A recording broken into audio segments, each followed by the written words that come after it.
Well, good afternoon, everybody. My name is Kevin Murray. I'm the Executive Director of the Program on Human Rights in the Global Economy. For those of you who don't know it, FERGI is a 6-year-old human rights program here at Northeastern School of Law. And the focus of its mission is to increase the human rights content of the legal education here at Northeastern and beyond, and also to increase the connection between the research and other activities here at the law school and human rights advocacy and other activities outside of the law school. So we're very pleased to have you here this afternoon. Thank you for making the effort to join us.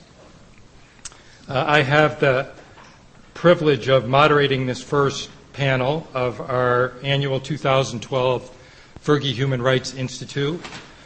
The title of this institute is Human Rights and the Social Determinants of Health. And I think you'll see that we've gathered people that are going to be able to speak to this topic from a number of different perspectives. This first panel, we have 4 distinguished speakers with us. Each of them will speak for a few minutes in sequence, and then we'll have an opportunity for questions and answers and discussion after that. I'll take a moment now and just introduce our 4 speakers, and then they'll speak in sequence.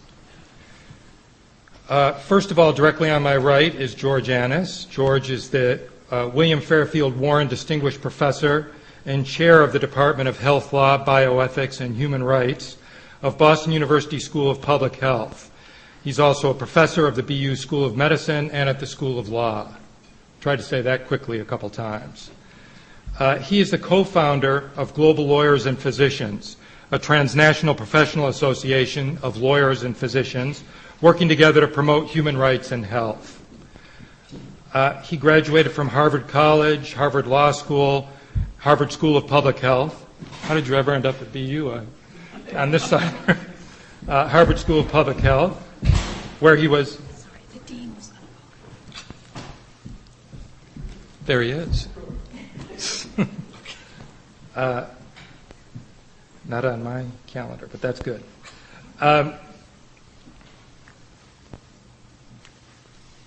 After graduating from law school, he clerked for Justice John V. Spalding of the Massachusetts Supreme Judicial Court, and he came to BU in 1972 as the director of the Center for Law and Health Sciences at the law school. Next to George, Patricia Illingworth is an associate professor in the Department of Philosophy and Religion in the College of Business Administration, as well as a lecturer in law at Northeastern University School of Law. Professor Illingworth has expertise in both philosophy and law. She teaches courses in global justice, medical and business ethics, bioethics, health policy, and law. She has served on the Human Rights Committee of the Massachusetts Mental Health Center and the Ethics Committee of Mount Auburn Hospital, both affiliated with Harvard Medical School. Professor Illingworth has written 2 books, AIDS and the Good Society, and Trusting Medicine, The Ethics of Managed Care. She's also published widely in scholarly journals on professional ethics, the ethics of managed care, and other issues that overlap business and medical ethics. She's held fellowships at both Harvard Medical School and Harvard Law School. Professor Illingworth has been admitted to the Massachusetts Bar. Most recently, her research is on ethics, philanthropy, and charitable tax law. Ana Sofia Charvel Orozco is a practicing attorney and a professor of law and science at the Autonomous Mexican Institute of Technology in Mexico City. She received her law degree from the ITAM in 1996 and a master's in the history of Mexican law from the UNAM in Mexico City in 2001.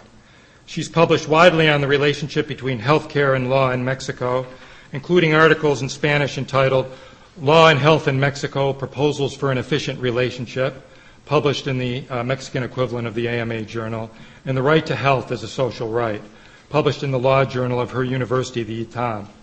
She's currently a candidate for a Doctor of Law at the Pan American University. And finally, down at the end of the table here, certainly not least, Anya Rudiger is Program Director at the National Economic and Social Rights Initiative. Anya works with grassroots groups and coalitions to develop human rights strategies and tools to advance social and economic justice, particularly in the areas of healthcare reform and budget revenue policies. She's an expert on human rights and equality with extensive experience at integrating a rights-based approach to policymaking at local, national, and international levels. Previously, Anya carried out consultancies for government and non-governmental organizations, led the research department at the British Refugee Council in London, and managed the UK Secretariat of the European Monitoring Centre on Racism and Xenophobia. Anya received her PhD in political science from the University of Kiel in Germany. Thanks all four of you for joining us today. Having introduced everybody, I will now introduce Dean Jeremy Paul of Northeastern School of Law to welcome all of you.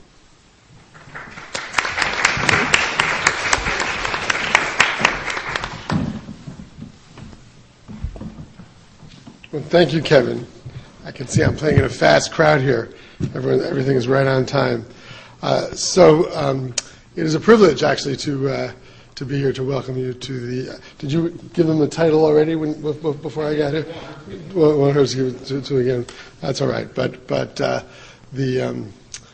idea of putting together an institute on the human rights and the social determinants of health reminds me of the way in which a lot of people look at doctors and sort of feel jealous. It's like the old story about the mother whose son or daughter is awarded the Nobel Prize in literature, and she's sitting in the crowd, and she's not paying much attention, and one of the people sitting next to her taps on the shoulder and she says, "Well, my other son is a doctor."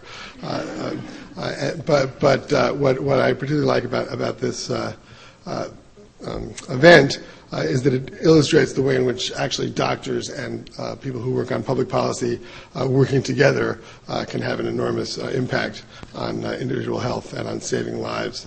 I pulled out a column from Nicholas Kristof, attempting to identify for him the three most important advances in healthcare in his lifetime, and he identified them as the cigarette tax, seat belts and airbags, and the ban on lead and gasoline and paint. So for all of you who are lawyers or public policy people out there, we too can have an impact on public health. So without further ado, let me say thank you to the Program on Human Rights in the Global Economy and the program which is sponsoring this event in collaboration with the Health Law and Policy Program here at Northeastern. Let me say thank you to the four faculty directors of the Program on Human Rights and Global Economy, which we call FERGI, right? I knew I was at the right law school when there was a public policy institute that was named after a singer from the Black Eyed Peas. So they are Dan Danielson, Martha Davis, Lucy Williams, and Margaret Wu. And let me also say thank you to Hope Lewis as one of the co-founders of this, and Kevin to you as executive director, and also to Wendy Parmet, who is the faculty director of the program on health law and policy at the law school. Thanks also to the Ford Foundation, which I know has been a generous sponsor of the FERGI program. This is the third such institute that FERGI has put on. The last one was on framing and human rights last year, and the one before that in 2010 was about economic, cultural, and social rights for immigrants, sort of called Beyond Security. So I think it's a terrific thing for the law school to be sponsoring, and I'm delighted to have a chance to be here and a chance to welcome everyone. So I hope you all enjoy, and I'll see you soon. Thanks. Last but not least, let me introduce Martha Davis, who will also welcome you. She's, as I said before, one of the co-founders, co-directors of FERGI. She's a professor of law here at Northeastern. Her research focuses on domestic implementation of human rights, and she's the author of many articles on human rights, women's rights, and welfare. She's the co-editor of Bringing Human Rights Home and author of the prize-winning book, Brutal Need, Lawyers in the Welfare Rights Movement. Prior to joining the faculty at Northeastern, she was vice president and legal director of the Now Legal Defense and Education Fund in New York, and she's also the chair of the board of directors of the National Economic and Social Rights Initiative. I can also say she's one of the most efficient and well-organized people I've had a chance to work with. So, Martha.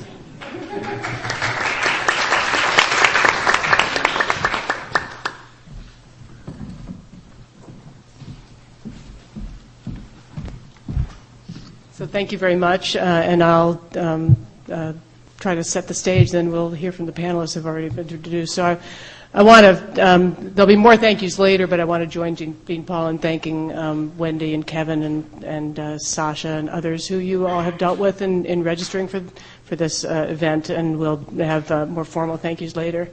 As Dean Paul indicated, Fergie's role has been to serve as a bridge between scholars and activists and to bring to bear interdisciplinary approaches to addressing public policy issues.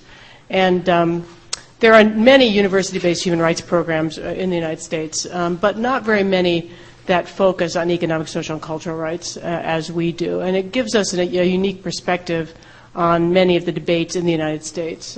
So, for example, during this election year, there's so much talk about Medicaid, for example. Today's topic, health, food insecurity, housing, all of those are issues that looked at from an economic and social rights perspective become it's a very illuminating way to look at these issues.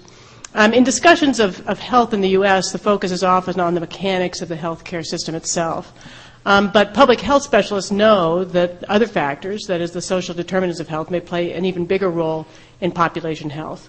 These determinants include nutritious food, early education, secure housing, clean water, adequate sanitation, decent work, and universal social protection.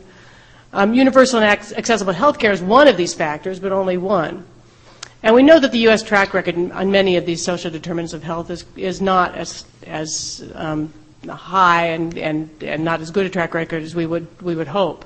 For example, UNICEF recently reported that the U.S. ranks second among developed countries, right behind first place Romania, in relative child poverty. Food insecurity in the U.S. is close to record highs, food insecurity rather. Access to quality early education is uneven at best, with few states offering universal access. And I could go on. But I think the point is that these data points help us to understand why health outcomes in the U.S. do not fall in line and improve as we spend more and more money on the healthcare system.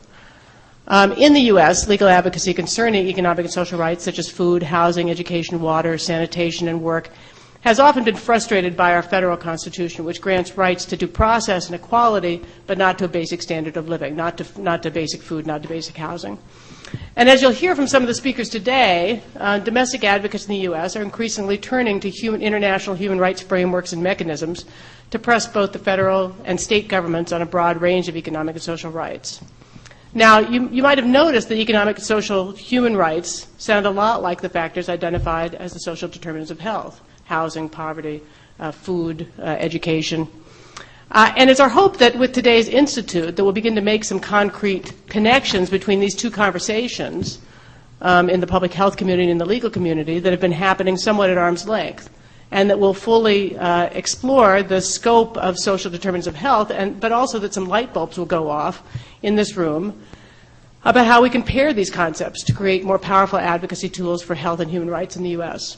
So with that, I'll turn it back to Kevin. Thank you. Thank you.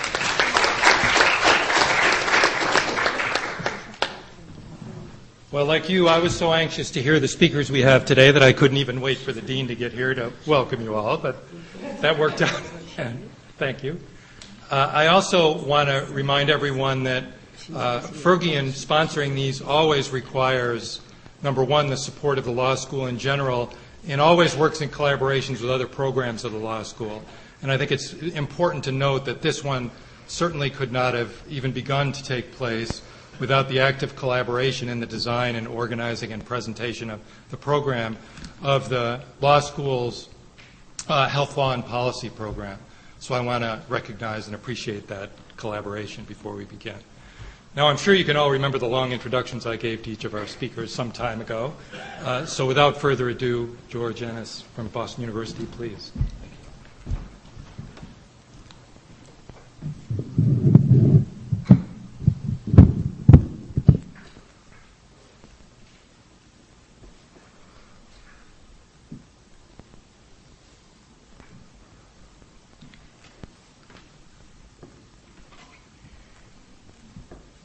Thank you. I want to especially thank Wendy Parmet for inviting me to speak today. I'm going, and I think it was more or less accidental that I wound up being the first one on this panel, but nonetheless I'm going to take advantage of that and give you an overview of the health and human rights field, and it is, we're going to try to apply it to the United States, but it is a global movement. And some of the things I say, most of the things I say, many of you are going to be familiar with, but I hope not necessarily in the context.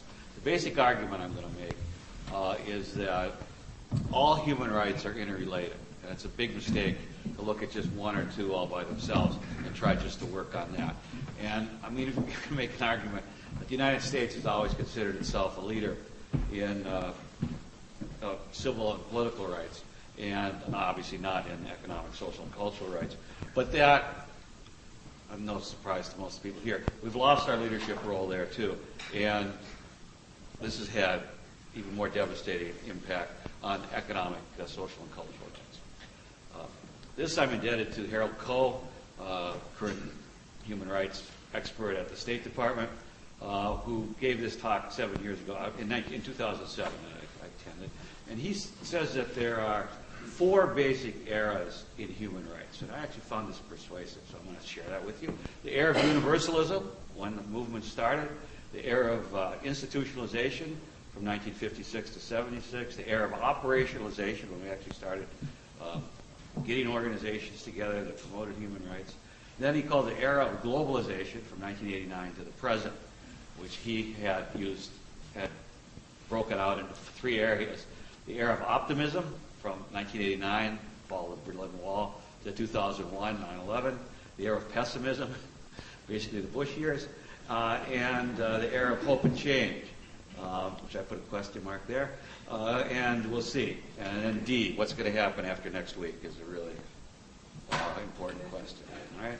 So we'll go back and look at, this is where it began under Franklin Roosevelt with the Atlantic Charter, him and Churchill on the bottom there, then Roosevelt's Four Freedoms speech, then after his death under the leadership of Eleanor Roosevelt, the drafting of the Universal Declaration of Human Rights, and the founding of the United Nations.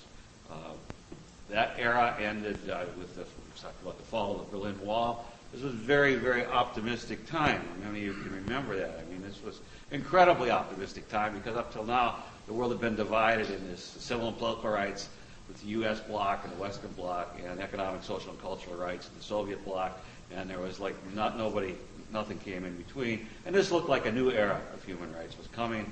And in 1994, shortly after that, the fall of the apartheid government in South Africa, and we were rolling, man, right? Everything looked like it was, things were on track to have a new era, if you will, of human rights. Then we had 9/11 and Guantanamo, use of torture, force feeding and other things, and the United States saying that, no, actually we didn't mean everything in all these declarations that we've signed, and Geneva Conventions. They actually don't matter. If we're under attack, if we feel fearful, then we have to change the rules. Because after all, the United States is the leader in human rights. And so whatever we say goes. And we went through a pretty horrible time. When President Obama was elected, he said 2 things he was going to do. Promised the United Nations, promised Americans, within a year I'm going to close Guantanamo, and I'm going to stop torture as an official policy. As far as we know, he actually did stop torture as an official policy. But Guantanamo is, there are fewer people there now, but obviously it's nowhere near being closed, and there are no plans to close it. So it's a big problem. Now, where did civil and political rights begin? Was at Nuremberg. Many are familiar with this. There were one big trial and then 12 subsequent trials. But the big trial at the International Military Tribunal with the 4 major Allied powers. Everybody says that, but it's actually the 3 major Allied powers and France, which was occupied during the war.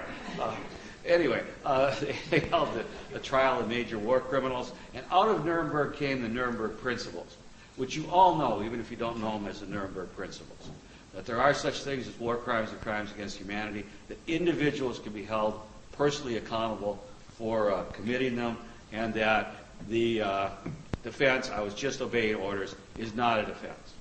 All right? Those apply to the United States as well, even though we haven't applied them to our torturers yet. But someday someone will. And then there was, after the big trial, There were subsequent trials held just by the United States, 12 of them. This is from the first trial, the doctors' trials. We already talked a little bit about doctors. And out of that came the Nuremberg Code and requirements for informed consent, very, very significant good document. Following the war and the trials, we have many, many major human rights documents, but I think these are the most relevant and most important for us today. The first, of course, is Universal Declaration of Human Rights. It's a declaration, not a treaty, but nonetheless, most people, most scholars believe the most important human rights document in history, and I certainly think that's true. It did not distinguish between civil and political rights and economic, social, and cultural rights. Put them all in the same document, and that was certainly the goal of the human rights advocates who helped draft that. Then we have the Geneva Conventions, again in 1948, the same year as the Universal Declaration. The only conventions that have been signed by every country in the world, even us, even though we don't follow. The International Covenant on Civil and Political Rights, which was the one championed by the United States, which was up for ratification in 1966, same year as the International Covenant on Economic, Social, and Cultural Rights. So the two types of rights were separated into two different documents. For historical reasons, again, the Cold War, but nonetheless, it's had major damage in the whole human rights field because it implied that you could separate human rights, that you could have economic rights without political rights, without civil rights, or you could have civil rights and starve to death, and that was fine, right? Then the two big conventions that are related mostly to health, besides these, are the Convention on the Right to the Child and the Convention, and CEDAW, the Convention on Elimination of Discrimination against Women. And it is important, I think, to know, and most of you know this, that in human rights land, states have, and it's all about the obligation of states, states have special obligations to women and children. And some people think that's not right, that that's treating people paternalistic, but it makes perfect sense. These are I'm not saying women are vulnerable, children are the most vulnerable people in the world, and obviously government should have special obligations to make sure they thrive and do well. Some of you are following the hurricane in New York, know that the major teaching hospital at NYU had to evacuate itself just 2 days ago. The first people, that was a disgrace, by the way, they had to evacuate for the second, but the first people they removed from the hospital were the newborns, and nobody thought that was the wrong thing to do. All right. My current career is trying to reconcile and combine the fields of bioethics, health law, and human rights, and this is just a quick schematic that tells you kind of the difference. Bioethics is about doctor-patient relationship. Health law is about law, which is nation-bound, laws of individual nations and states, and it's based on politics. We're watching right now. And human rights is global, species level, and it's promulgated by treaty. But the treaties require that the individual countries that sign them adopt the principles in their own domestic law. Right? And then the people that have a lot of big role in actually implementing treaties related to health, laws related to health, are physicians and nurses and other healthcare professionals. So they all actually do work together. And international human rights law also privileges physicians on a lot of the documents. The Geneva Conventions, for example, even when you're a prisoner of war, if you're a physician, you cannot be prevented from practicing your profession consistent with medical ethics. International medical ethics declarations also tell doctors what they can do in situations of war, force feeding, different things like that. Okay? Medicine and public health are usually differentiated, and we're mostly talking about public health today. Medicine uses the language of bioethics, doctor-patient relationship, treatment, and autonomy of patients, whereas public health, at least as Jonathan Mann, uses the language of human rights, populations, prevention, and often social justice. And so I'm going to argue there's sometimes seen as a tension between human rights and social justice, but I think that's just not right. You have to love the economists, even they recognize that everything is not about the wealthiest in the world.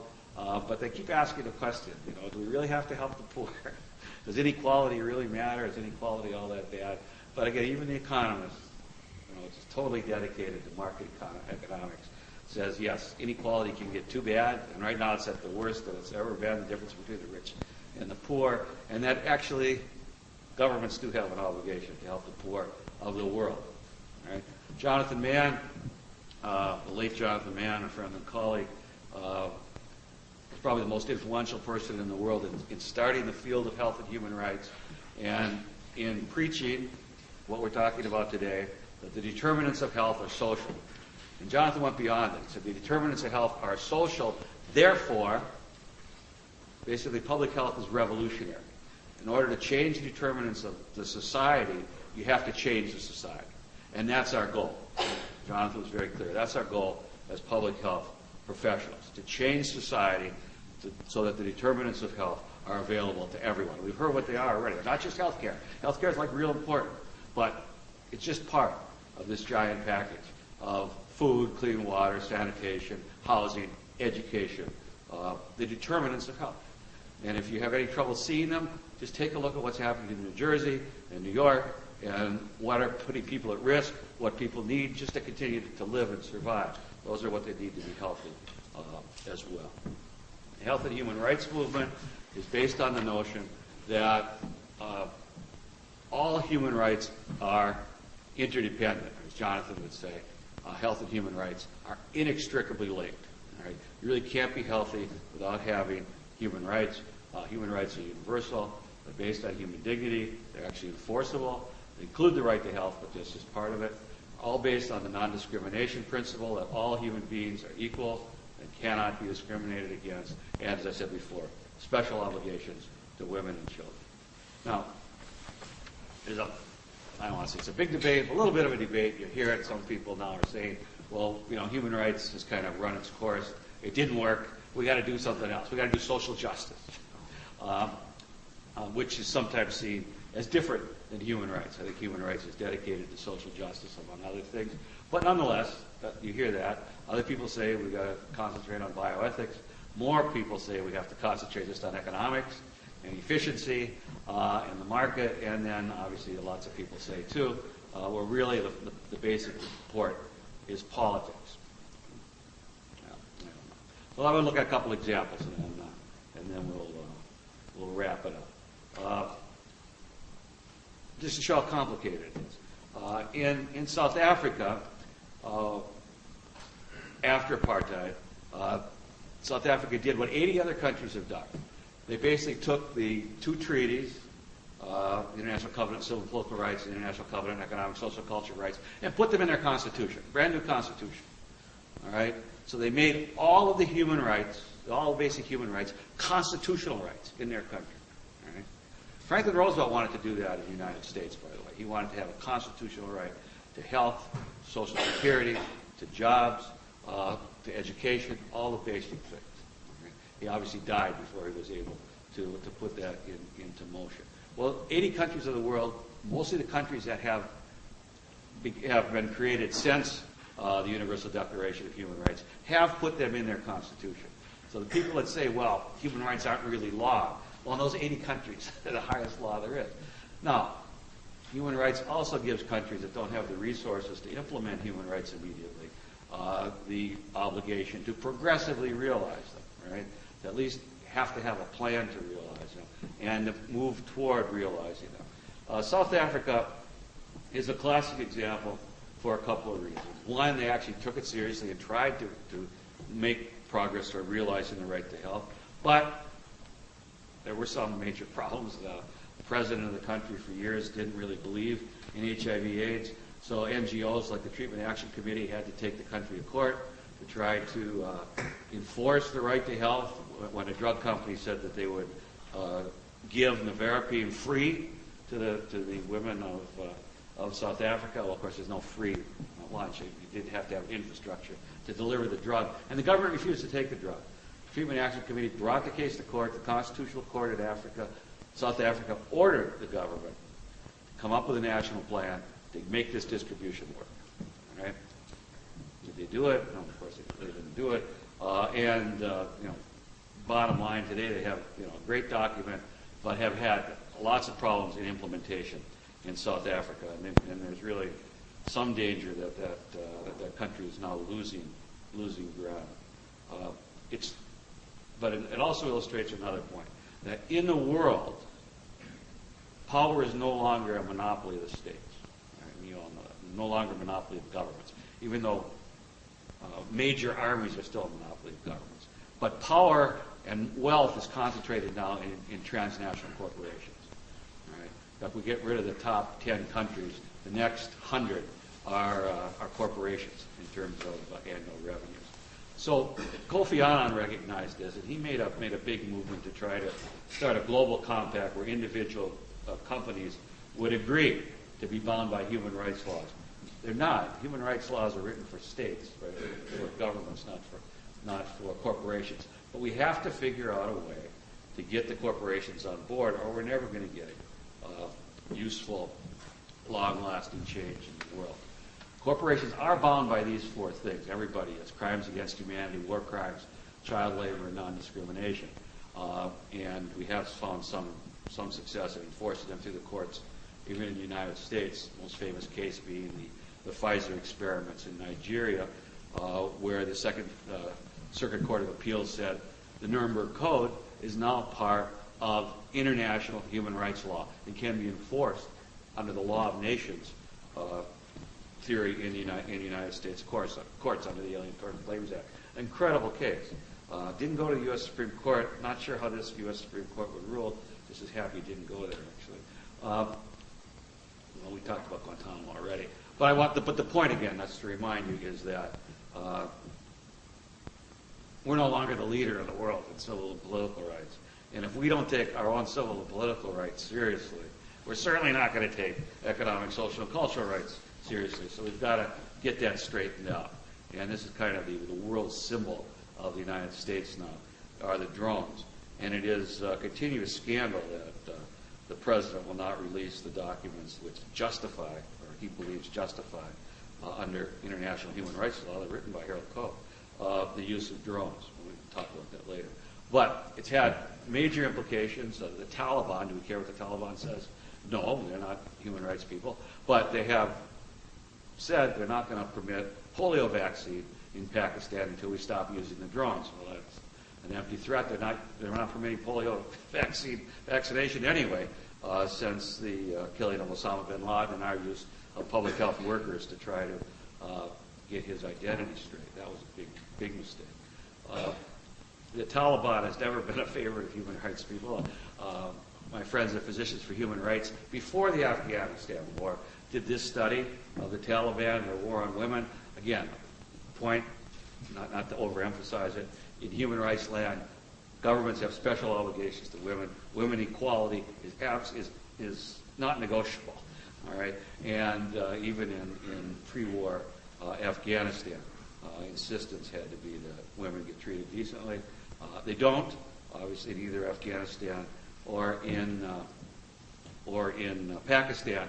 But every once in a while, there's a possibility that an individual case or a scandal can change a society.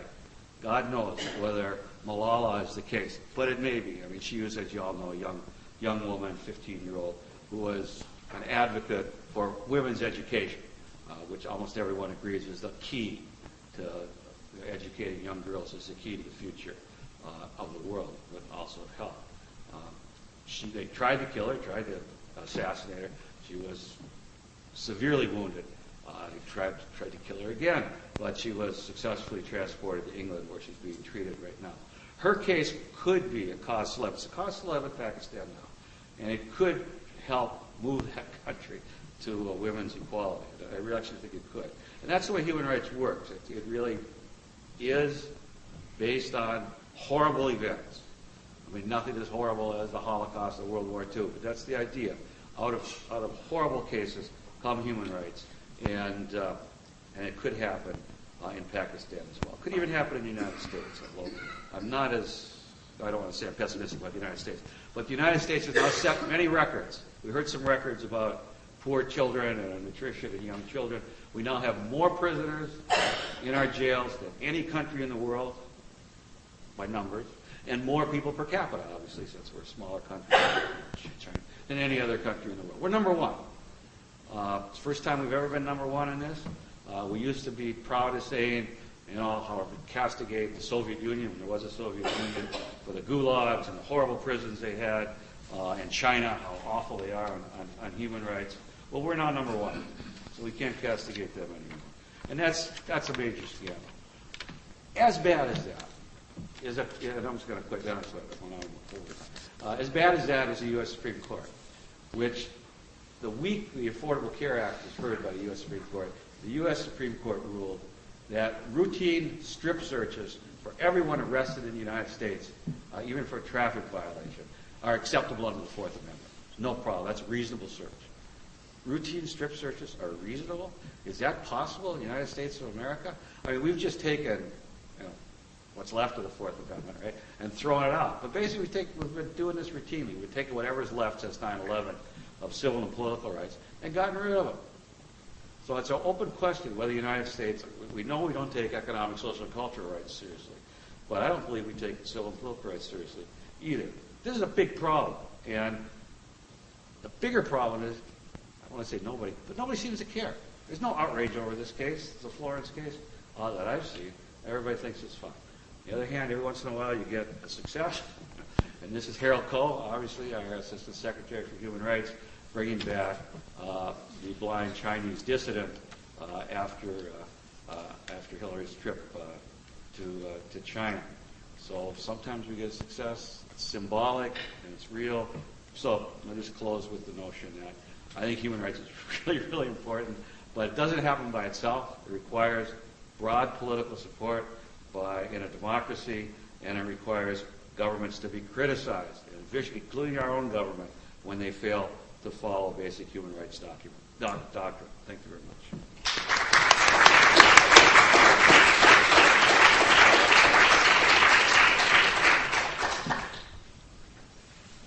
Thanks very much, George. Next we have Patricia Illingworth from Northeastern University. It is.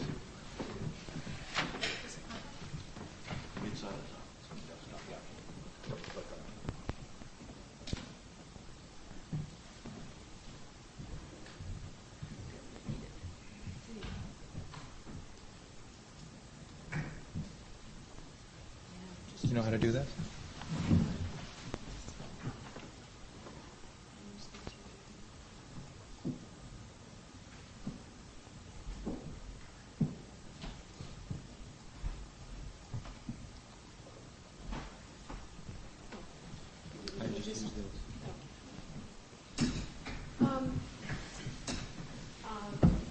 I'm going to talk about some themes that came out of a book that I recently wrote called Us Before Me.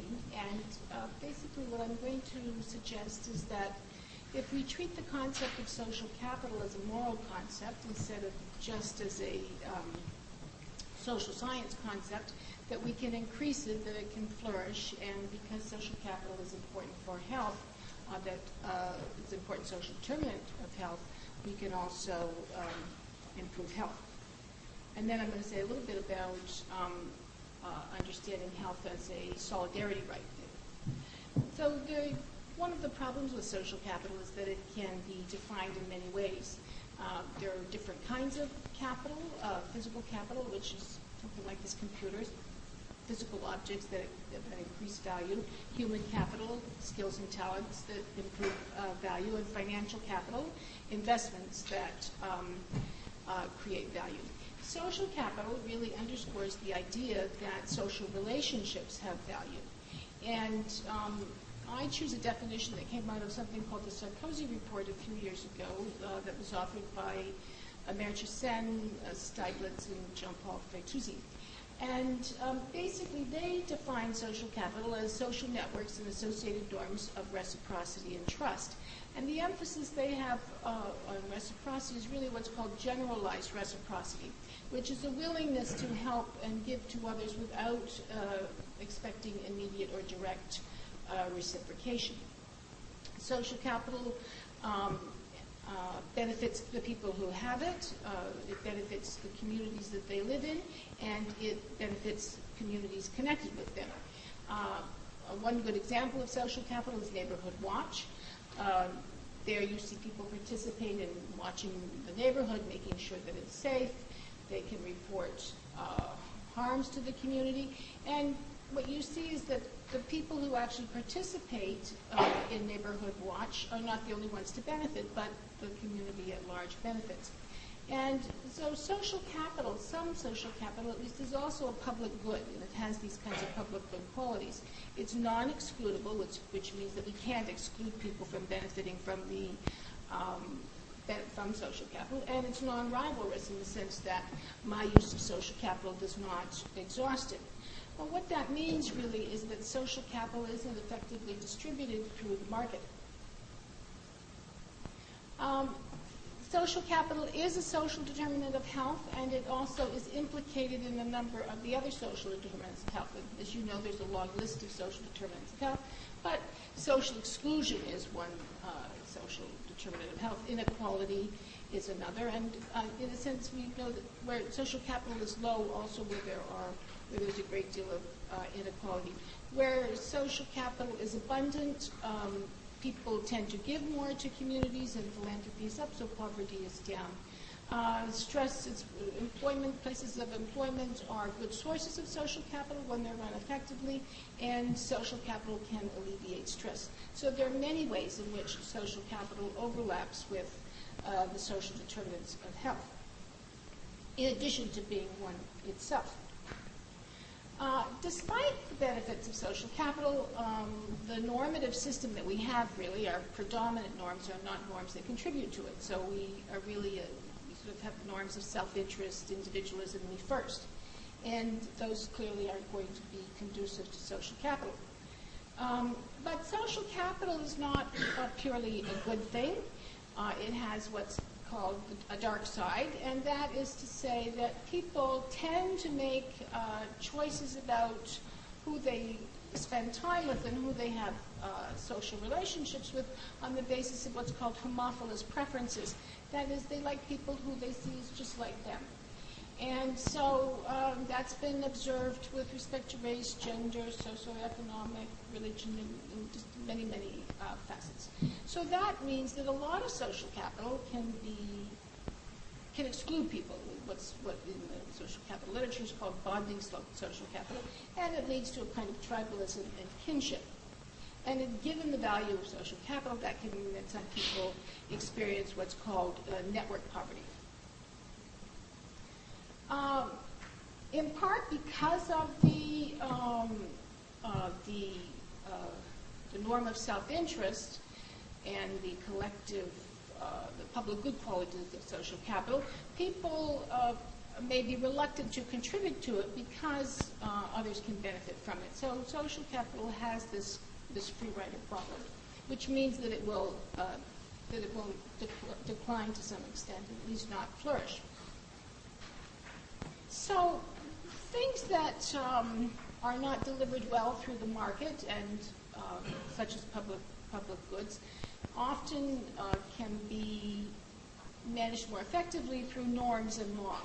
So it seems to me that social capital actually has a number of ethical qualities, and that it's fair to say that it is an ethical concept, and that if we treat it as one, and so in a sense we give it a moral upgrade, that in fact social capital would flourish, and so too for the health benefits that go with it. So Peter Singer, in a book called Practical Ethics many years ago, identified 3 characteristics of the ethical. And I think that social capital fits each of those very well. The first is that ethical concepts concern conduct between and among people. So social capital obviously does that. What it does is it shifts the focus from individuals to networks of people. Ethical concepts also are universalized, and in this case what that means is that we would choose networks impartially, and that in a sense the option of homophilous, forming networks on the basis of homophilous preferences would not be ethical. And then ethical concepts are prescriptive, which is to say that we can ask people to act on the basis of it. We want those kinds of concepts to be promoted. That's Kant and Mill, usually enemies, but on the basis of the matter of universality, they really agreed that anything that is ethical has to be impartial. And I think that this has a very important implication for social capital, which is that it basically would override the dark side of social capital. If you treat social capital as a moral concept, then the option of choosing your social networks and social ties on the basis of homophilous preferences really disappears. And most ethicists, I think, would agree with that. The other thing about treating something as a moral concept is that morality trumps the non-moral. So in the case of social capital, what that means is that even though people might want to act on the basis of self-interest or,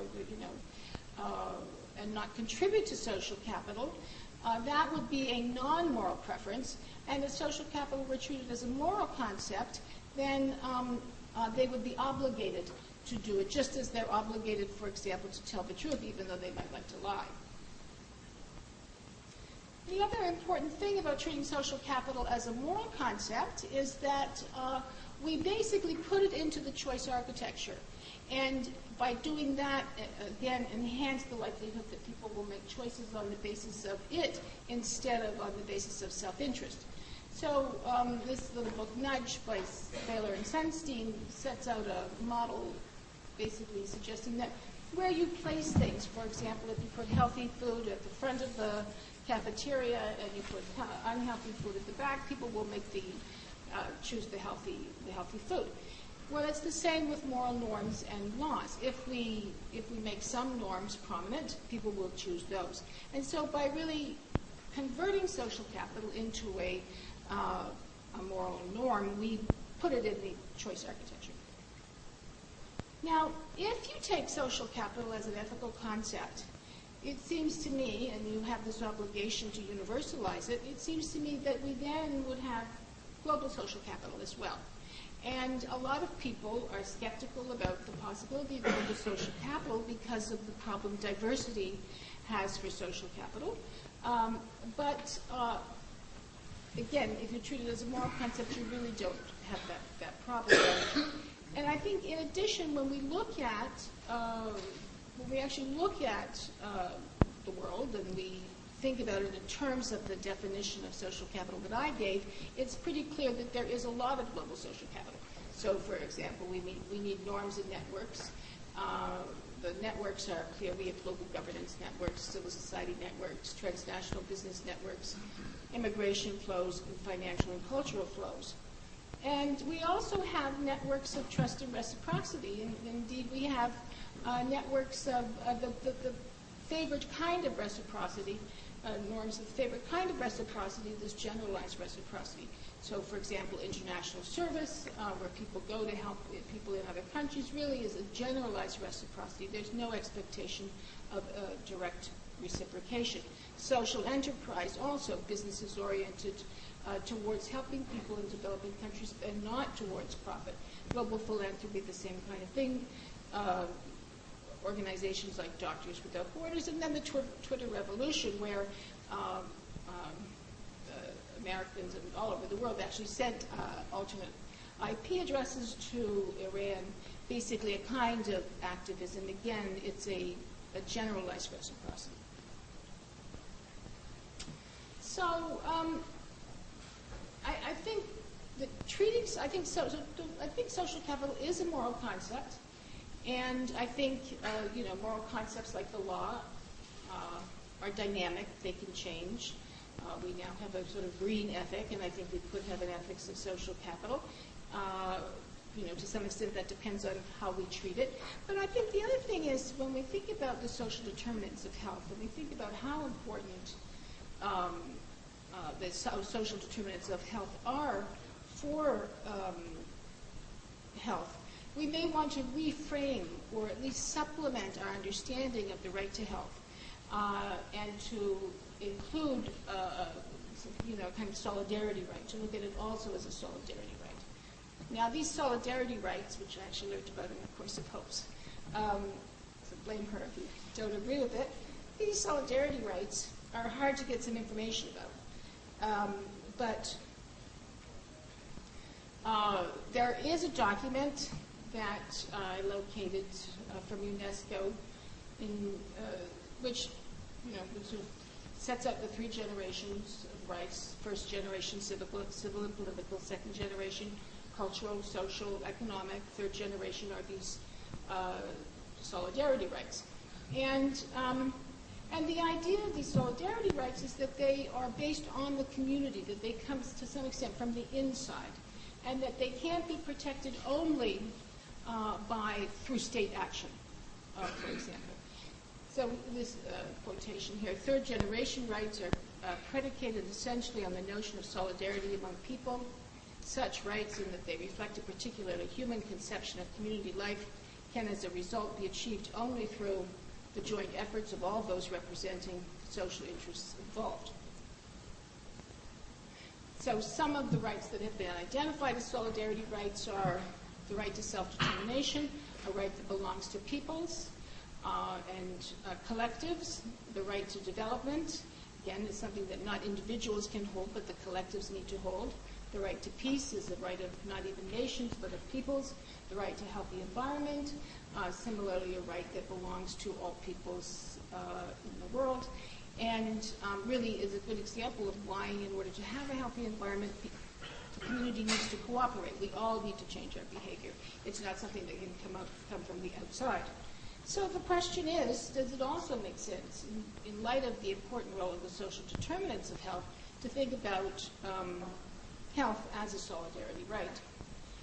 And I can't say a lot about that. It's obviously a big topic, a good place for research.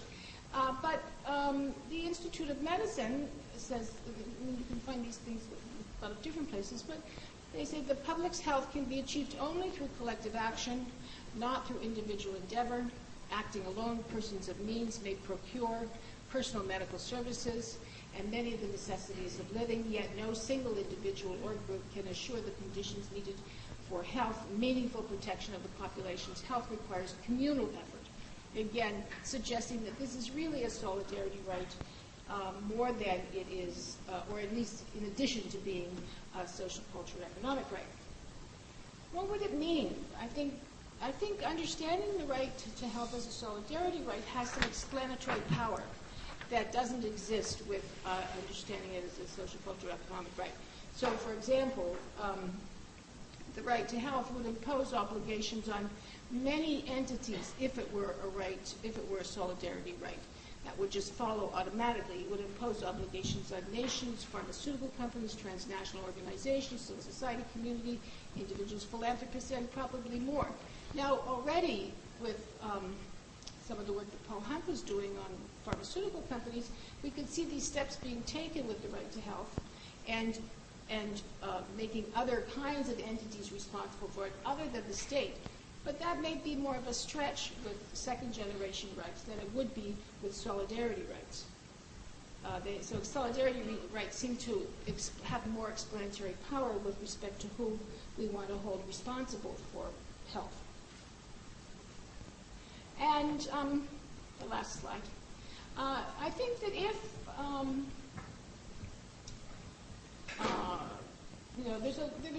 if we understood the right to health as a solidarity right, there would be all kinds of policy implications that would follow. I mean, Wendy and I have been working on healthcare and immigration. I think more inclusive healthcare policy, with respect to immigrants as well as education, would be an implication of understanding it as a solidarity right. Improved mental health would be important because you need, if you're going to forge all these social networks, you can't really be depressed all the time. Minimizing medical brain drain. If we had some solidarity, we would really express that solidarity with other nations by not depriving them of their health professionals. And I think there would be ways of incentivizing philanthropy through if we were to understand health as a solidarity right. And I just like that little guy down there, so I put a picture of him in there. Exactly. He would flourish. Okay, thank you. Thank you. This case, please. I'll give it. Thank you very much, Professor Illingworth. So next we will have Sofia Charvel of the ITAM Mexico. I want to say just briefly as Sofia makes her way up here that the next two speakers have many things in common. But one of the things they have in common is they're joining us today after having spent last night in New York City, which may be one of the strongest things they have in common. Sofia made what seemed like a fairly simple choice to fly to Boston through New York. And she discovered when she arrived there yesterday that it was anything but a simple choice. It was, in fact, an invitation to spend the evening last night in the airport, perhaps seeing something of our future before us in some way. So thank you very much for making the effort to get here after a difficult day yesterday, difficult evening last night. Sofia Charvel.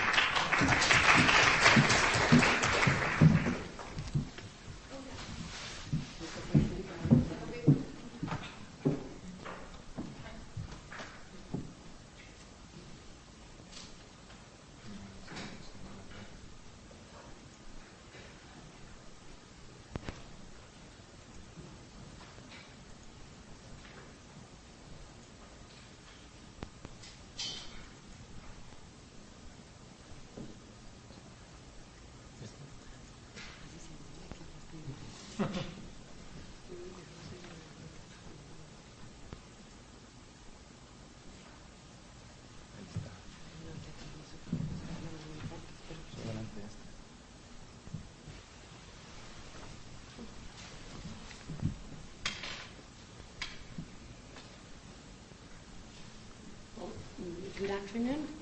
First of all, I want to thank Professor Wendy Parmet for inviting me to this important day to participate in this important meeting. It is an honor for me also to share the panel with such personalities. I also want to apologize because of my English, and I will try not to read, but it is sometimes easier when it's not your first language.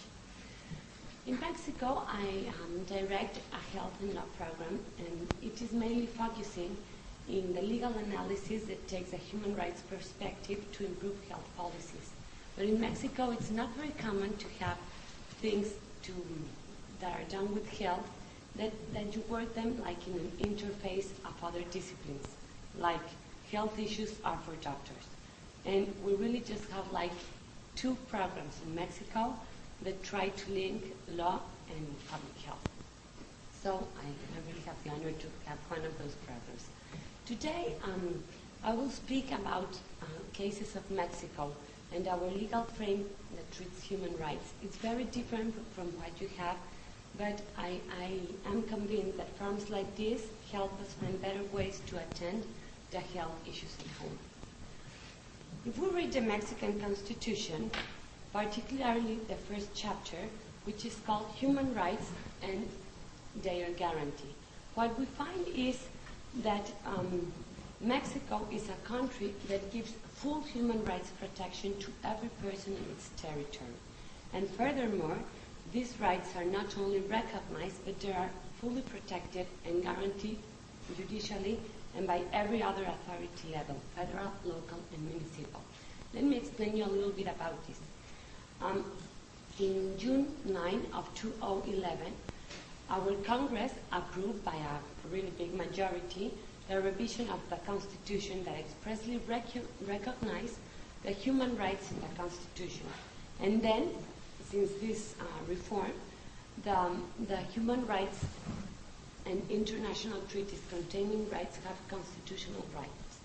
But this goes more. In the first article, it says, like, we have all that.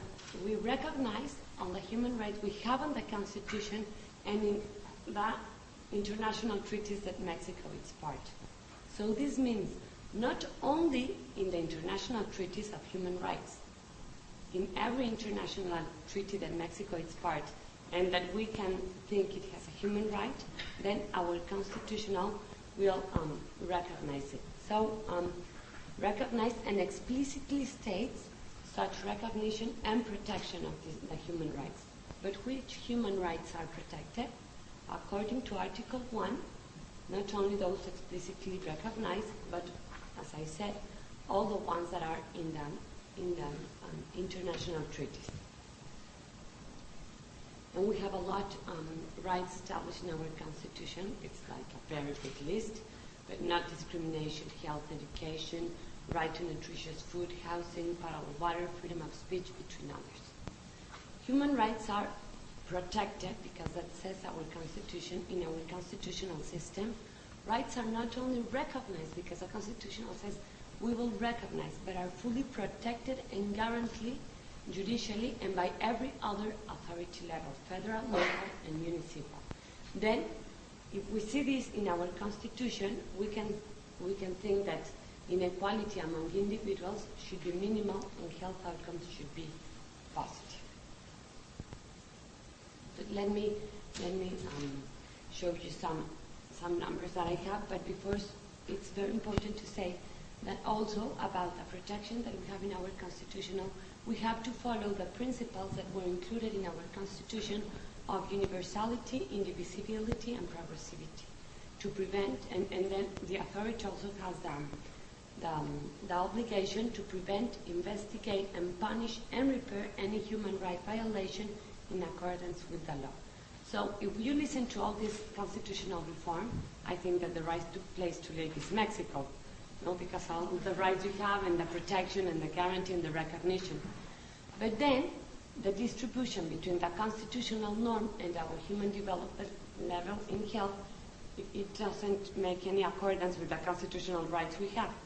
So here, Coneval is the one that makes the measurements in poorness in poverty in Mexico. And this is more or less the numbers. 19.4% of Mexican population does not have enough income to cover basic food necessities, which means that 19.4% suffers malnutrition or hunger. Maternal mortality was at 50.7 per 100,000 births in 2011. Infant mortality, 16.7 deaths, 1,000 births %. So we can conclude that our constitutional norm protect or save without good and sound public policies and mechanisms for its guarantee. Constitutional human rights protection is only a goodwill letter. Mexico still needs to work toward better implementation of the human rights. Nonetheless, all is not bad news. I want to talk about two main cases that in Mexico have been very helpful trying to reach like a better standard of our health protection system. Several reforms, public health policies, and changes have been made which have had positive outcomes in health. I will speak of two initiatives. One is called and recognized as Seguro Popular. It's a Mexican health reform implemented in 2003 with Seguro Popular that intends to establish universal health coverage.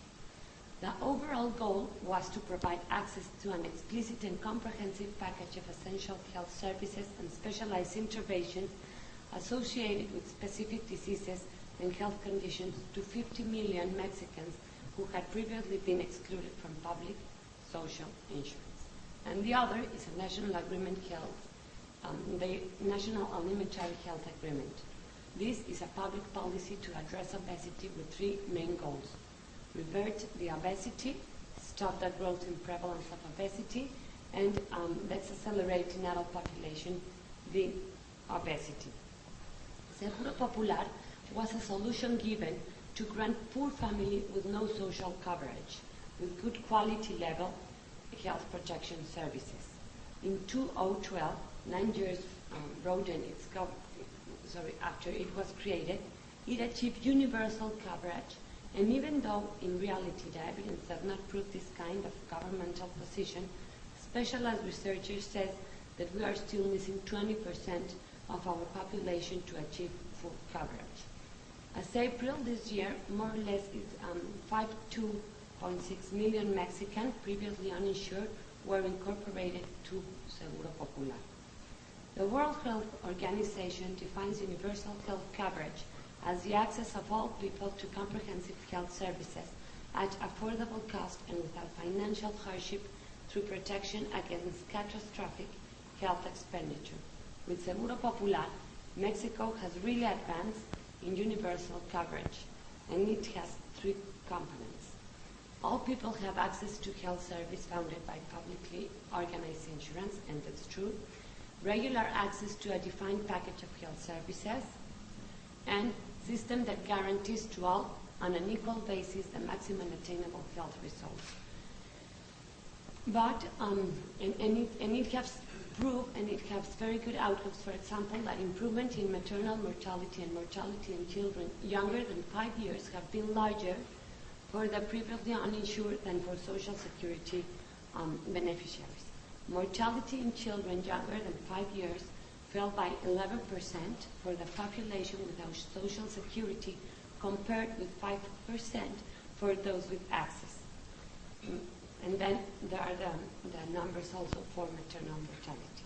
However, women without Social Security covered by Seguro Popular experience a 66% higher mortality than the other systems we still have. However, the challenge in the near future to Seguro Popular, now we have more or less the universal coverage, but the challenge will be to have an improvement in the quality and efficiency of the health services. An ideal to diminish gaps between the quality in health services provide between rich and poor states, and between Mexicans and the different income of educational level. And the difference is very easy to notice. To obtain a better quality, we need to improve in many aspects, like specialized medical doctors to apply the correct treatment, better hospitality infrastructure. The waiting time should be much shorter instead of waiting 4 hours or days to have the needed medical attention. And an example of what I'm saying is represented by the numbers we can find in the pregnant women who are in need of an emergency obstetric care. Often happens that they are rejected from the hospital because there are no more beds for them to be attended, or there are no more doctors because they are busy with other patients, or sometimes they have an hemorrhage and there is not blood bank nearby to help them with the needed. And then it's why we have our number of maternal mortality. In conclusion of Seguro Popular, we can say that the data suggests that Mexico still needs to expand coverage. Despite having achieved universal coverage, Mexican citizens do not have equal access neither to health care or to financial protection against the potential cost of severe illness or injury. And citizens' perception against official data population survive. 20 report no health coverage, 40% report access to limited health package and protections for some condition considered catastrophic, and 40 report access to unlimited coverage. Now I will speak of the other public policy that I think in health that has much better outcomes in health. The National Alimentary Health Agreement. It's a public policy that, as you know, obesity in Mexico since 1980 and overweight prevalence in Mexico has tripled. 39.5% of adult males and females are overweighted, and 31.7% can be classified as obese. Approximately 70% of our population has an unhealthy corporal mass index. Children and teenagers are not exempt from this disease. So the goals that I gave in the first moment when I say that I was going to explain 2 actions, those goals of this national alimentary health have 10 objectives that are intended, and that are here, the ones that says promote physical activity, increase availability and consumption of drinkable water. These 10 objectives are intended to generate health, lifestyle, and environment for individuals. Thus, it affects some of the social and environmental determinants of obesity, and should be considered a very important public policy for the prevention of obesity and overweight. However, 4 years after the signature and agreement, what has been the outcome? Can we say it has produced effective public policy and programs? And we can say yes in the case of Mexico. It is intended to generate healthy lifestyle and environment for individuals. Thus, it affects some of the social and environmental determinants of obesity and should be considered a very important public policy for the prevention of obesity and overweight. But it is important to say that in Mexico, for this program, we have found a problem that is linked with illegal instrumentation. Our problem is not the design of the public policy. Our problem is the implementation of the legal status. For example, sometimes we cannot have the verification or we don't have the empowerment to establish the public policy the way we want. So one kind of conclusion would be that we should try to empower more our authorities to establish the public policy. We cannot, as lawyers, we are also analyzing that the human rights and health outcomes cannot leave aside the resolution that the Mexican Supreme Court generates. We are moving every time more to a Supreme Court that makes resolutions in human rights subjects, because before we have a Supreme Court that mainly makes more things about taxation. So we are moving to a new and a little bit more active court, but we are far away to have the interpretations we need to improve Mexicans' rights to health, mainly for those who cannot access to justice. It is risky that now that these kind of problems are arriving to court, people start to receive money instead of health attention as compensation of the deficiencies in the social health system. That action can help to have a population not so unhappy but sick. And this kind of resolution will take us far away from a culture of prevention and promotion of health in our society, and that can make the way to be longer and harder to achieve the right to health protection we have in the Constitution. For conclusion, I think mainly in the case of Mexico, that for human rights to be effectively observed and protected and to have an impact on health outcomes, constitutional recognition is not enough in our country. Firm and effective public policies are needed. And furthermore, all these public policies must be put in place by legal instruments that have the possibility of being enforced effectively, because that's always our mistake. We have beautiful designs, but we cannot make them effectively. By a competent authority to generate a high standard in the development of our human rights to health, and then we will start having better health outcomes results. Thank you.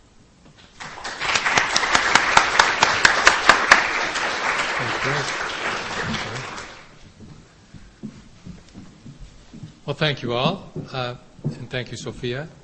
We're now going to have our fourth panelist, who is Anya Rudiger from Nesri in New York.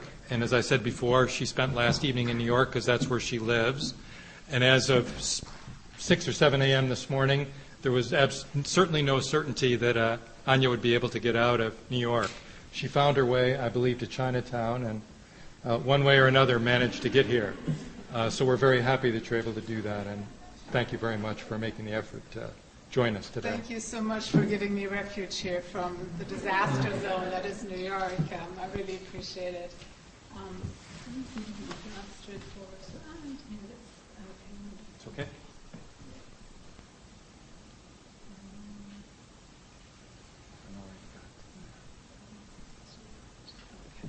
Good. So yeah, I was taking these notes while the storm was about to strike. So it's kind of surprising that I didn't make it about climate change, but I did not. But it probably does lack a bit of the moderation that may have been appropriate for a panel like this. But if you bear with me. So I do want to talk about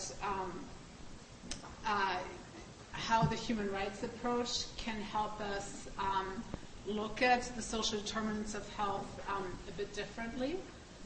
That was what I saw from the inspiring sort of concept note of this institute. And I'd like to focus on looking at the role of the market in producing health outcomes and the potential alternative of public goods.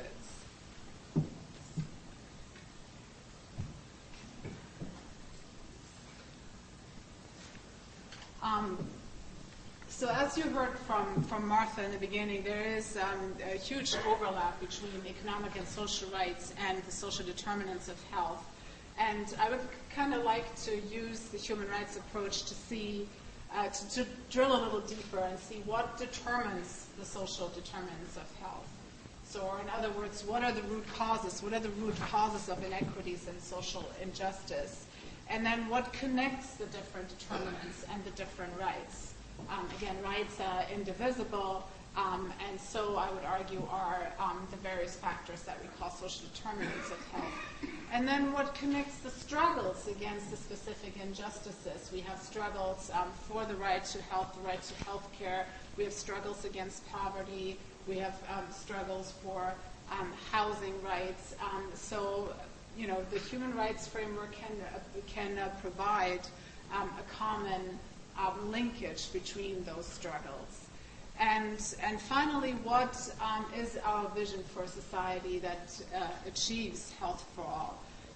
And I feel like we can go to the human rights frame and be quite creative with that while still being true to the essence of what we define as human rights.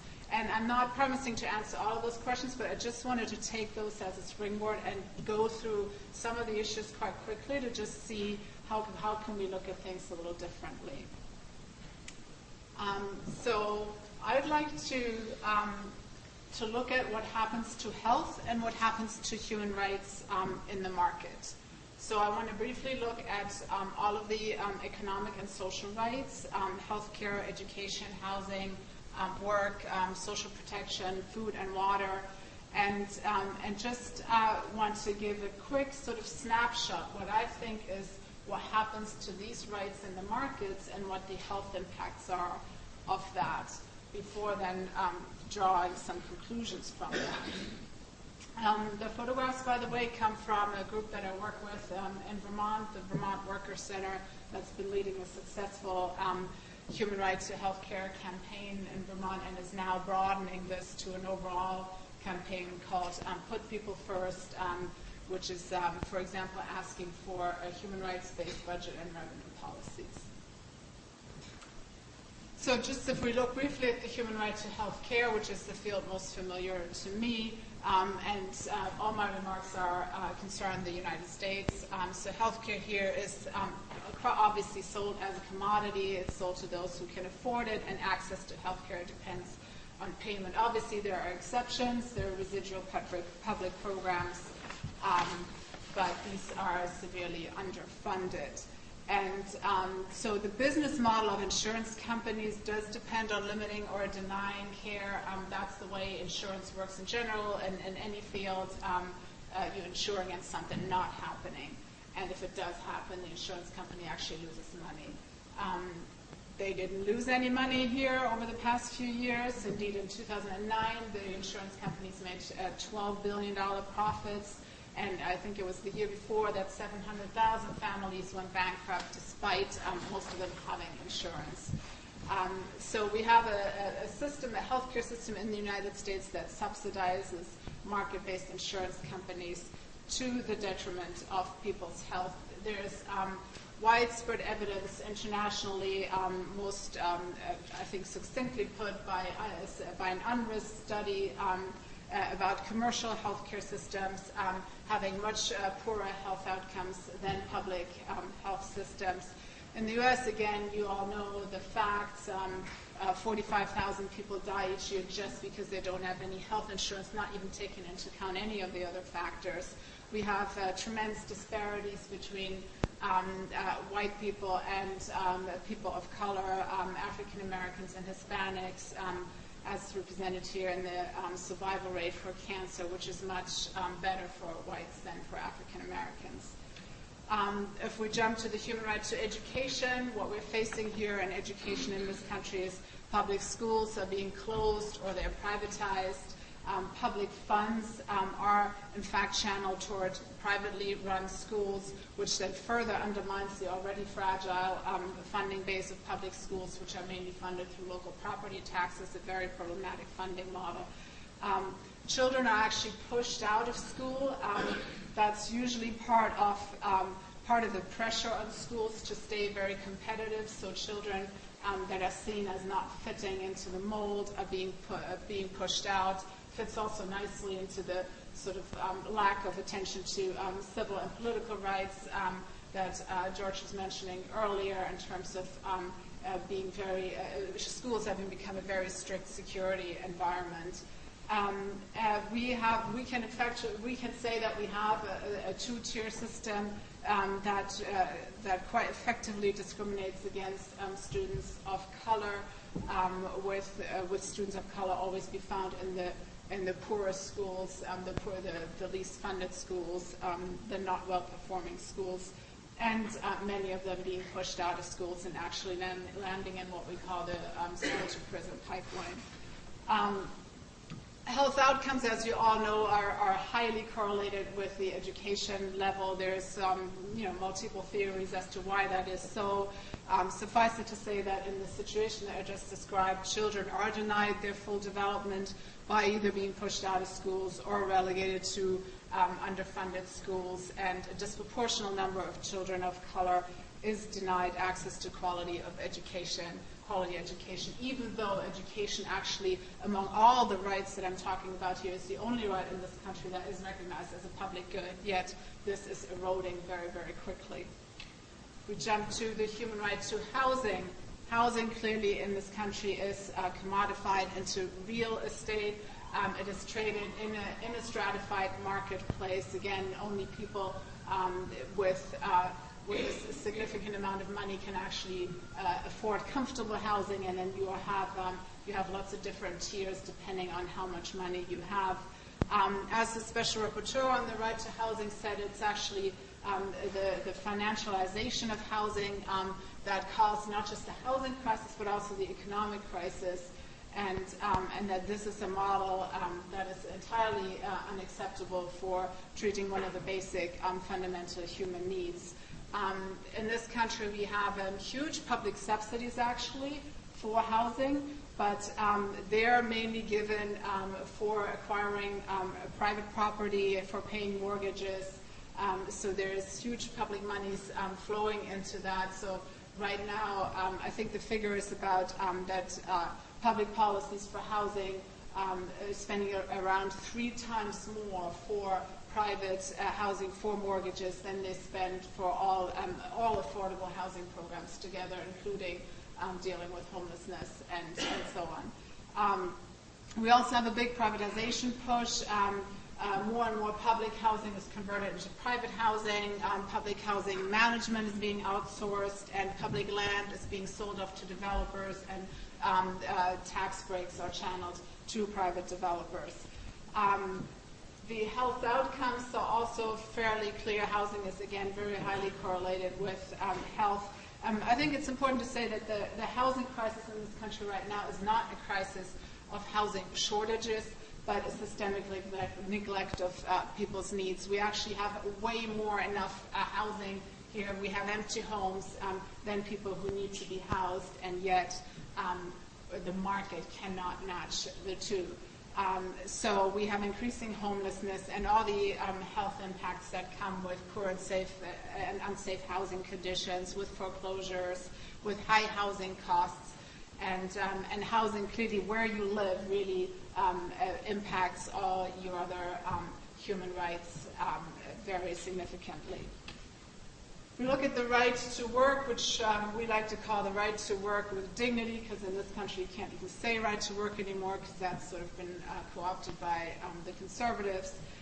So the right to work with dignity is really determined here by market forces that dictate wages, that dictate workplace conditions, and economic and employment policies respond to the market, which is dominated by large corporations. There is no national employment strategy, let alone a strategy for full employment.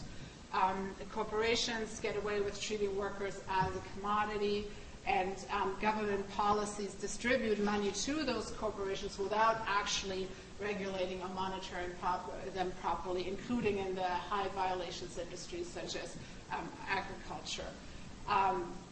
And now, as we all know, corporations are also deemed rights holders, and increasingly so with all the with all the new laws coming down. So we have less and less accountability for corporations in this country, with a very detrimental effect on our health. Workers face exploitation at work and lack of meaningful work. There is a stress of unemployment, clearly, but there's also the stress and the unmet needs and the hardship costs through low wages or no wages.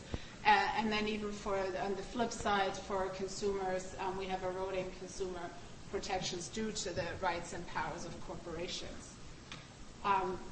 If we move to the human right to Social Security or social protection, in this country, to secure the resources that we need to live a life with dignity is really treated mainly as an individual responsibility that we need to exercise in the market. And current austerity policies that make budget cuts to all the public programs we still did have really exacerbate this. Also, that the social protection programs such as pensions and also health insurance increasingly require people to carry more of the risk themselves and really receive that protection, as it were, in the market. Also, if we look at the public expenditures, they actually fail to do what a proper social safety net is supposed to do, which is to redistribute resources to the poor, but actually the opposite is taking place. The most public expenditures go to the upper middle class in terms of the mortgage interest tax deduction, in terms of tax deductions for employer-sponsored health care, and all these other tax expenditures. And then we also have an actual privatization of the service administration and delivery, for example, of the TANF benefits. Health outcomes, again, we all know poverty is correlated with poor health outcomes. That ranges from all the unmet needs that people face to just the permanent state of insecurity. That ranges from problems related to inequities which are manifest themselves at a psychological level as well. So this is all a pretty dire picture. I will end with the human right to food and water. Again, you can predict now what I'm going to say. Food is treated as a market commodity in this country. The subsidies go to corporate agriculture, not toward eating healthy food or producing healthy food. And we have a charity model of food stamps that is subject to eligibility testing. That is not a universal public program. We have also actually the privatization of water supply, which increases people's dependency on investor-owned water utilities. And clearly, healthy food and clean water are directly causing or directly correlating with health outcomes. We have record numbers of people receiving food stamps. We have actually people going hungry. And on the other side of the scale, we have obesity, which is directly linked to the different determinants of poverty and to how the food industry works. And inequality in general and access to food and water is increasing. So this is my very quick sort of run through of what I think the market does to our health. And I feel like this enables us to make a case that the reliance on the market is a structural cause of poor health outcomes, and that the privatization of the core public functions that affect our human rights actually undermines accountability to human rights. And for those of us who really still feel like human rights are silent when it comes to private or public or the market, I would like to argue that human rights are not silent when it comes to excluding, marginalizing, criminalizing people. They're not silent when it comes to the concentration of power, and they're not silent when it comes to meeting people's fundamental human needs. So I think we can make a very good case that the core goods, services, and infrastructure that are necessary to meet people's fundamental needs and that are necessary to fulfill our rights must be treated as public goods and not as commodities. So let's look at, what would that world look like? Just very abstract sort of vision that we can all fill in. And I said at the beginning, I work with grassroots groups that are, articulating these visions, that are fighting for that. What if healthcare and education and housing and food and water were actually treated as public goods? And what if social protection was universal and guaranteed for all? And what if we placed human rights conditions on all jobs and created public and community-led jobs for the common good? So these just are sort of a very broad picture of what a lot of groups in this country are now sort of working towards, what they're thinking about. They're applying human rights principles to this, and they're developing a policy agenda from this analysis. So if we look at the human rights principles that many groups across this country are now starting to use, they're starting to come together into a human rights movement around the principles of equity, universality, and participation. And if you see those principles in conjunction with this idea of public goods, then you see how it could fit, or how it does fit, with these very basic human rights principles. So if you think about equity, then it is really that essential goods and services must be provided collectively in an equitable way and not according to the market imperatives that exclude people. And if you think about universality, the provision of public goods really must be shared by all and serve the purpose of meeting everyone's needs, and not to make a profit or any other purpose. And when it comes to participation, a key human rights principle, along with accountability and transparency, all those principles of what a true democracy should look like. Of course, communities should be involved in making decisions about public goods, about how these are financed, managed, and distributed.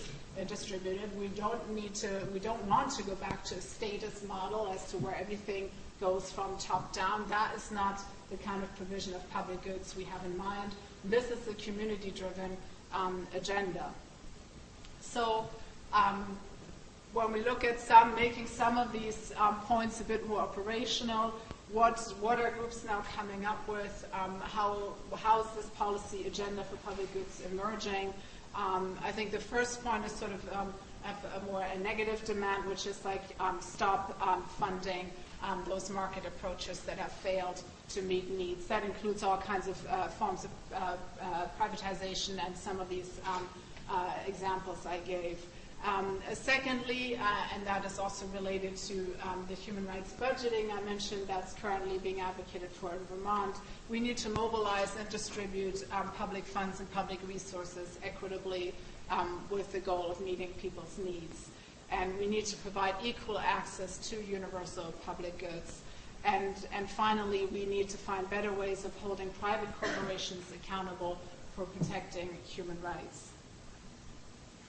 So as I said, we're using a human rights framework to build a unified movement. And the first step that people take is really they realize that their human rights are being denied, and they realize that their experience is not accidental or isolated. And that's why we place that much emphasis on looking at all the rights together and see how they interconnect, and looking at the structural causes that unite all of those.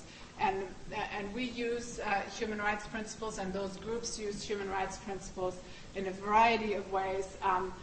Most of all, it's sort of a compass, an ethical compass for unifying the movement. It is also a framework for policy demands, and of course, as I showed, it can be a tool for analyzing structural causes and systemic solutions. So thank you very much for allowing me to give this presentation.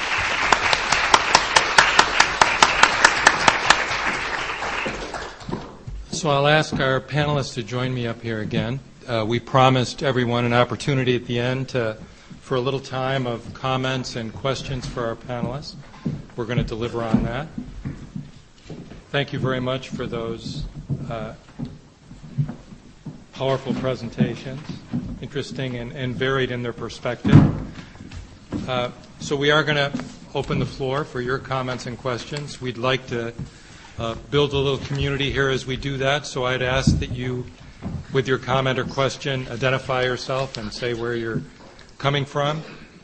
And comments and questions are both entirely welcomed and encouraged, but we ask that you keep them brief so that everybody has an opportunity to say what they'd like to say. So I think we have a couple people with microphones if we think we need them. But I know there are voices in this room that can certainly fill this space, so please. Who's got something they'd like to say? I have one over here. Hope.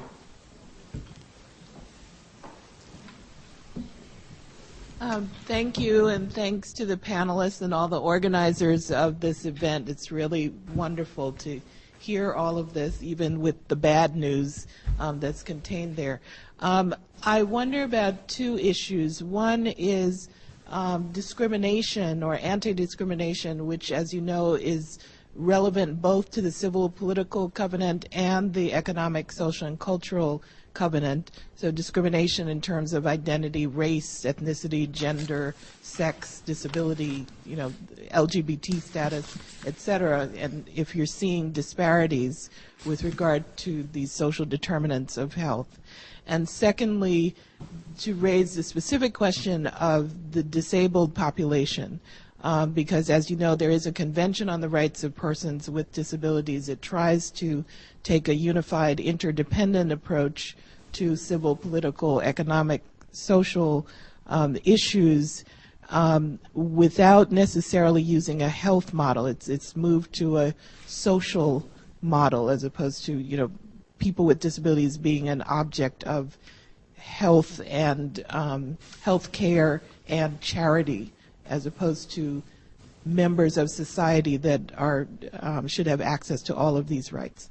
Sorry, that wasn't short, but thank you. Could you just say who you were, who you are? Oh, who am I? Hope Lewis, a professor at Northeastern. Anybody want to respond to that? First, on the issue of discrimination and its importance in this discussion.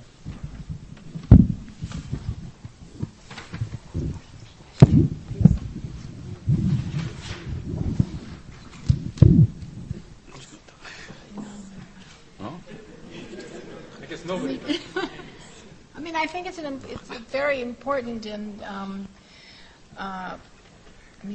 discrimination is obviously a social determinant of health, and my thoughts about social capital are that it could be very helpful if we think about the importance of addressing social networks. And I'm not sure I really understood the second point, Hope.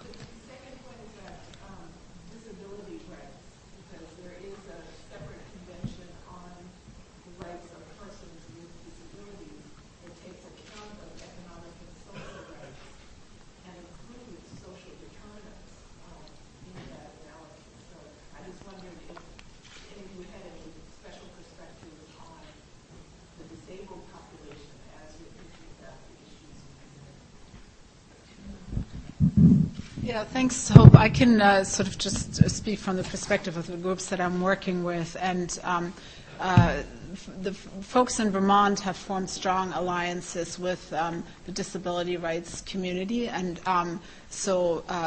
those folks advocating for the rights of people with disabilities actually feel very much in line with a broader, more cross-cutting, more structural ask around a human rights-based budget, because I think they see, more so even than some other communities, the cross-cutting way of all the social determinants of health. So they're actually amongst the foremost groups now advocating for a rights-based budget, looking at austerity policies, impacts, and looking at the whole spectrum of the services that their communities need. And I think it's great that they're part, an integral part of this multi-issue, multi-community movement there. So I feel like actually they're at the center of that, because they have such a cross-cutting view of the problem. Thanks. back there. Robin Tyler from Roger Williams Law School in Rhode Island. This is really a question for Anya, but for others who would like to jump in. I'm really interested in, given our federal dialogue, whether you think that state efforts like the one that's taking place in Vermont is really a good place to start, because it doesn't seem very helpful at the federal level. Yeah, that's a fair question. To be honest, when I first started working in Vermont, especially, I've worked in other states too, but especially in Vermont, I thought, gee, that's not very promising. Nobody's going to pay attention to that. I mean, Vermont's always been progressive, always led and everything. But as over the years, as I continued working there, and we're having successes there and developing new, model legislation, models of advocacy, it occurred to me that what we're doing there is actually quite similar to what the right wing is doing in states like Arizona or Florida or something, using the state as a laboratory and really, trying things there, testing it, and then try to cascade it out and get other groups involved. And I feel like we're actually on the verge now of being able to do that quite successfully through the healthcare success, but now also through a broader economic and social rights agenda. Because groups elsewhere are paying attention. We're not yet at the level where policymakers elsewhere are paying attention, but it is about building the movement outward from the state that is most likely to test it, to pilot it, to serve as a laboratory. So I think it could work.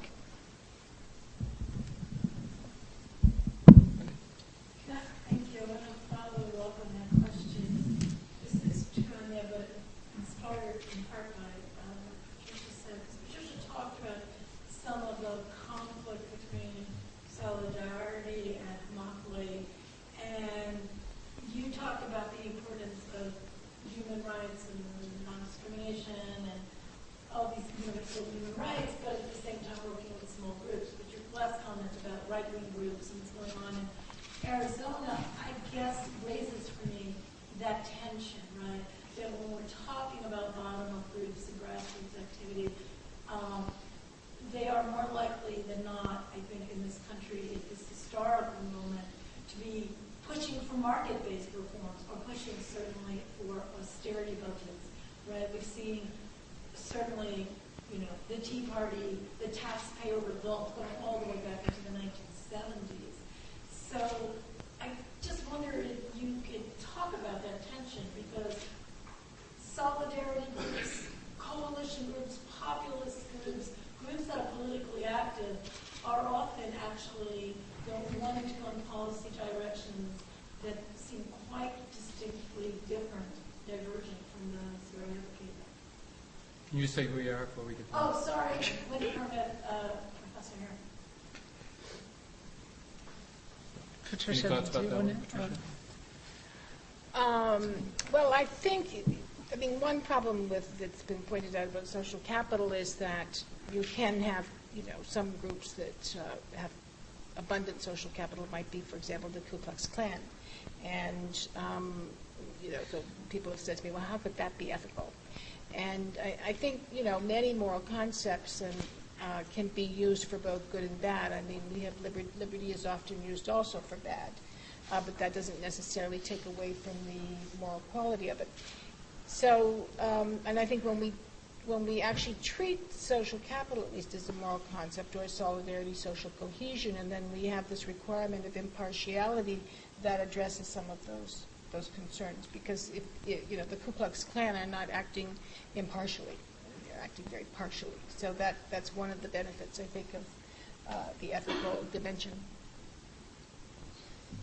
Anybody want to add anything to that? Just, I think it's a big challenge, right? I mean, our politics is almost all identity politics now. So everyone has their own groups and their own special interest groups, and we expect that. I'm the biggest fan of solidarity as anyone, but I just don't see it in the United States at all. It's not. It's never been an American value.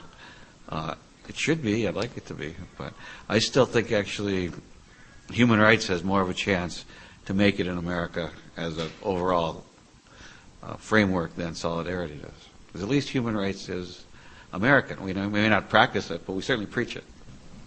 And I think once you start preaching it, eventually you're going to have words matter. Eventually, it's going to take. I mean, I would just add that it is always about struggle, right? There's always people struggling for something else, so it is a struggle. But I feel like with human rights, we have an incredible, valuable framework and tool that speaks directly to the people most impacted by human rights violations. So those people will be using human rights. It's really hard to co-opt human rights, actually. Yep. And so I think it's a great unifier, and it is something that really has already unified and will unify groups further who are struggling. And there is quite a movement out there already struggling for human rights. It's just, it's out at the grassroots. It's not in the media. It's not an everyday conversation. But there is quite some momentum there, and I'm actually more hopeful. We have this gentleman here. Somebody got a mic? I think I can probably do it without the mic. Good. I had a question for Patricia, but I think it also relates actually to the question that was just asked about. I was really attracted to the notion of, I guess I should say who I am. I'm Govind Prasad. I'm a JD PhD student at Stanford. I'm at the conference. And I was curious, I was attracted to the notion of thinking about this right as a solidarity right, but I also was struck by a possible tension between the solidarity right and the human right when I was thinking about your last four proposals. So thinking about the brain drain or including folks who are immigrants into a country within the health system in that country, it seems like part of that is being driven by the idea that people should be included. When I thought about all those four proposals, I thought people should be included in the community. And then my question, I guess for you and coming back to some of the other questions, is it seems like often social capital is really effectively built in smaller communities than the sort of international community, and yet human rights seem like the natural community you're thinking about is this very large international scale level. So how do you, I guess, think about this human right to health in the context of solidarity rights that are often sort of most effectively, it seems like you realize for these very local, sort of partial communities? That seems like a lot of questions to me.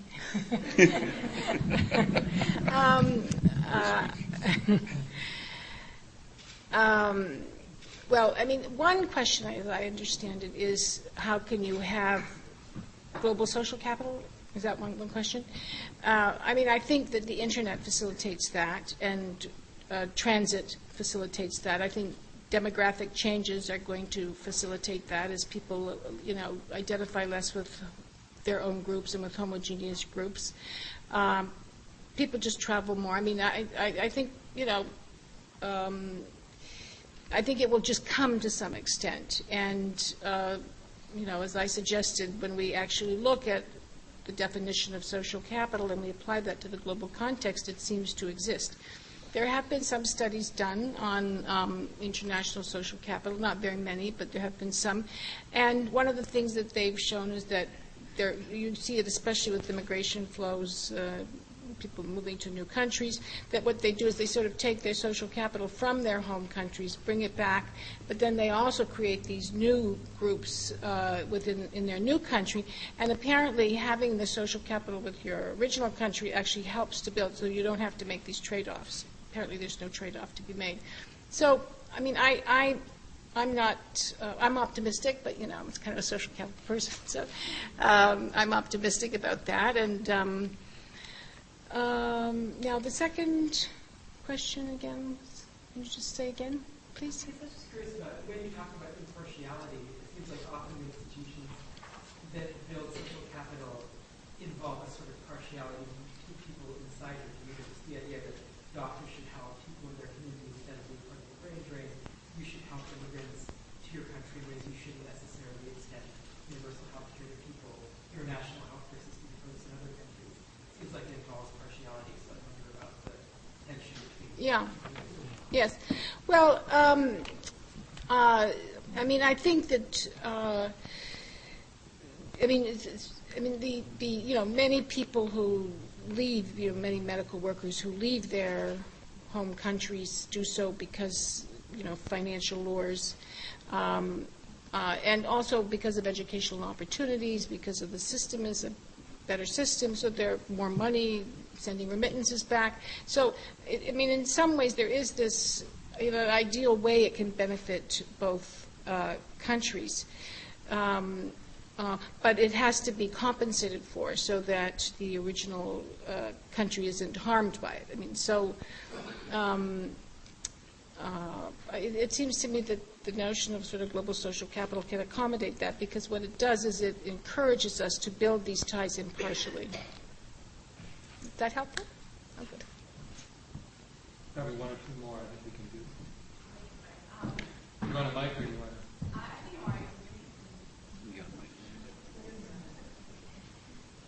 I'm Abby Alexander. I'm getting a master's in organic chemistry in the College of Science, and I was just wondering if the right to health and cultural rights are both human rights. How can you necessarily implement health rights if they go directly against cultural rights?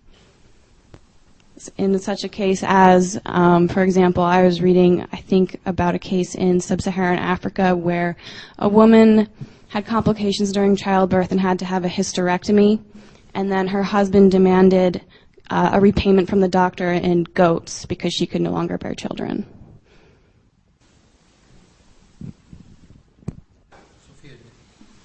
Okay. Okay. What you say about South Africa? Well, in Mexico, we constantly have to work with those kind of subjects because, for example, it's very often that in some regions of the country, women cannot go to the doctor if they don't ask permission to the husband or to the man in house. So if they are pregnant and they want to go to the doctor, they cannot do that by themselves. So that's one of the hardest part to work, and I think that the work, even though it's different, the part of the right in our Constitution says the right to health protection, and sometimes when the government is trying to give this, what we have to do is to start making like very big programs of sensibilization, of the trying to change a little bit of those cultural things. And sometimes what we are doing in special places like in the Southeast is that we have to recognize and accept all the cultural things, and we say, okay, that part is good. No, it's good that you do this or that practice that can help. But this other one, just by like trying to educate people, because I don't think you have another alternative when it's something cultural, because if they go to the doctor without the permission, it's, you know, the consequences are really horrible for them.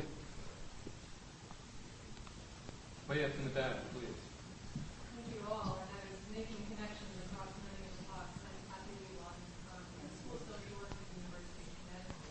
And my question seems maybe more directed to Anya because it's such a profound challenge, this notion of tackling the market-based approach to so many elements of this particular society. And so I wondered if you could comment just a bit further on the way in which the groups you work with struggle to change cultural norms and values. So to struggle against, say, extreme individualism, or the sense that the private, you know, the tax expenditure you get for your property is your right as a homeowner, versus what those resources might be able to be used for in a broader, more public goods framework. And I just think, you know, Connecticut just down the way, you know, more than 20 years ago, court case decision, Sheff versus O'Neill, really arguing for a much more equitable system of education and to grapple with pretty radical racial discrimination and residential discrimination. 20 years on, our outcomes are worse, even after that landmark ruling. So it seems that there needs to be much more of the grassroots cultural shift if we're going to come to a place where even, you know, the laws that we, you know, the rulings or the laws or the policies we pass actually get implemented. Thanks, Kathy. I think that's exactly right. I mean, it's very well put. That it's a huge challenge, and we're trying to grapple with that in Vermont, but really by building it from the ground up, by really doing the organizing, getting people to tell their stories, getting people to talk to their neighbors. So it really, there's probably not a shortcut to that. So when I talk about the human rights budget, or we call it the People's Budget campaign in Vermont, it's about a year and a half old, and it's still at the very beginning, even though at the policy level we've already had some success. But before you get the notion sort of imprinted into people's hearts and minds that really, it is the purpose of a budget to meet people's needs, and it is not the purpose of the budget to manage to the money and to first look at, oh, here I have a revenue forecast, so therefore this is what I have to cut this year. That's not the purpose as to why we have government. That is a huge paradigm shift that we're aiming for, and we're being quite explicit about that. We're talking to people about, look, we're doing something completely different. We're moving from managing to the money that happens to be available on the books to managing to people's actual needs, and that involves an entire shift. And the way the way that's sort of being communicated is through people's stories of unmet need. And a lot of people have unmet needs. I mean, that's really what's, sadly enough, what's on our side, that almost everybody has a story of how they feel that they can't live the way they would want to live, or the way they would want to see their community develop. So it is a matter of getting enough voices together and then connecting the dots and seeing, well, wait a minute, there's actually something wrong at the level of government, and we need to change the way government operates. But yeah, it's going to be a long slog, I think. Thank you very much. Well, Sabrina, do you have we're going to move on quickly, but do you have one more? You sure? Yeah. You'll have an opportunity. There's another session coming, and I'm sure you'll have an opportunity to raise that same question. So thank you. We are very shortly going to break for about 15 minutes so that you can all get a cup of coffee and rejuvenate yourselves or get a little something to eat outside. Before we do that, I first want to appreciate the panelists in this first panel. So thank you all. Thank you. Thank all of you for your attention and your participation as well. I also want to introduce Mariah McGill, who's the Associate Director of Fergie, who's going to make a short presentation. Good afternoon. I just want to briefly recognize student writing competition winner. Each year, Fergie holds an annual writing competition to coincide with this institute. The competition is open to law students and youth graduates from around the country, and the winning author is invited to participate in the events of the institute. So we're delighted to publicly recognize Govind. He is a JD PhD student at Stanford. He is currently working on a dissertation project on socioeconomic mobility and theories of justice. He was a 2011-2012 Center for Law and Biosciences Student Fellow at Stanford Law School. Before law school, he was a predoctoral fellow from 2006 to 2008 at the Department of Bioethics at the National Institutes of Health. Govind's article is entitled "The Right to Health: From Maximization to Adequacy," and in it he argues that the right to health should be understood as the right to adequate health, rather than the right to the highest attainable standard of health as is currently defined by the International Covenant on Social, Economic, and Cultural Rights. While his project is a critical one in that it uncovers and highlights problems with our current understanding of the right to health, it does not reject that right.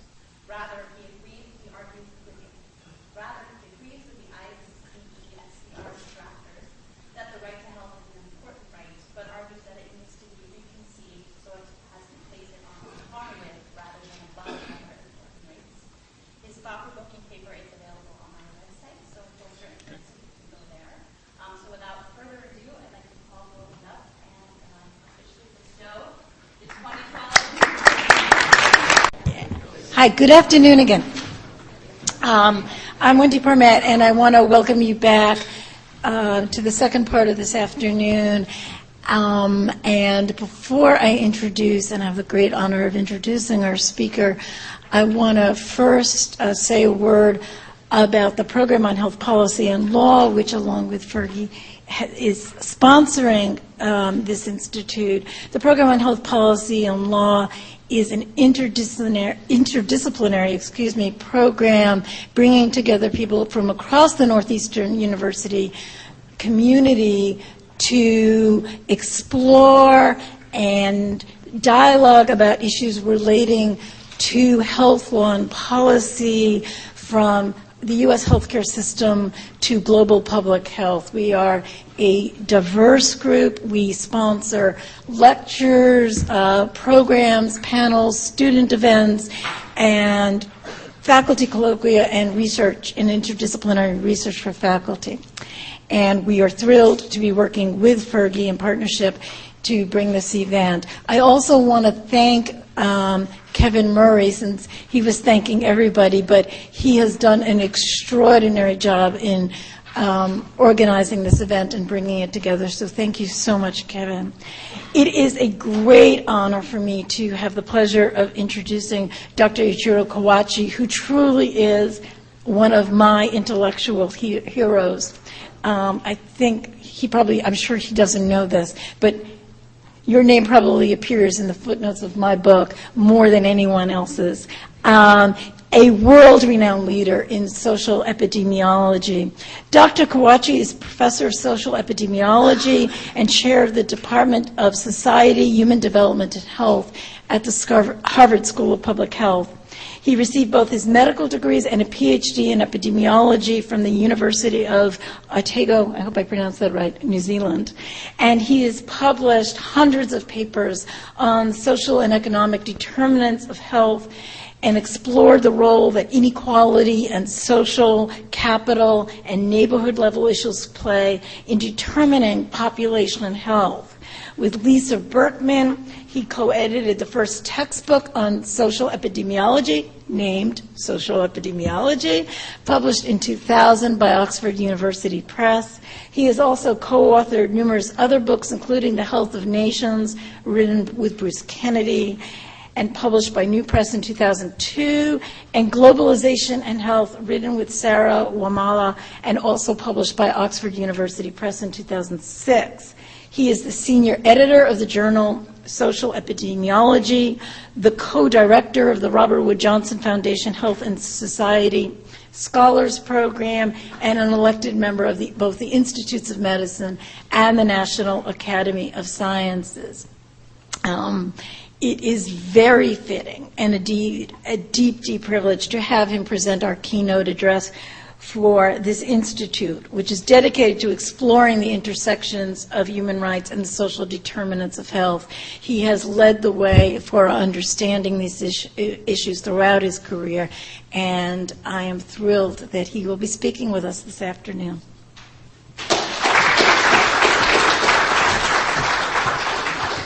Thank you very much, Wendy, for the kind introduction, and it's a great pleasure to be here. I'm going to spend the next 45, 50 minutes making the case for the social determinants of health from a social epidemiological perspective, and I hope to keep my remarks. I have to confess I don't know a lot about the health and human rights side of things, and I hope that my remarks will stimulate some question and answers and a bit of debate. So, in broad outline, I'm going to try to make the case for why social determinants of health matter. I'm going to give my 2 cents worth on why it's so hard to get action on the social determinants of health, and then also provide some indications of what I think are the best buys in social determinants of health for practitioners who want to act on the kind of things that I'm going to talk about.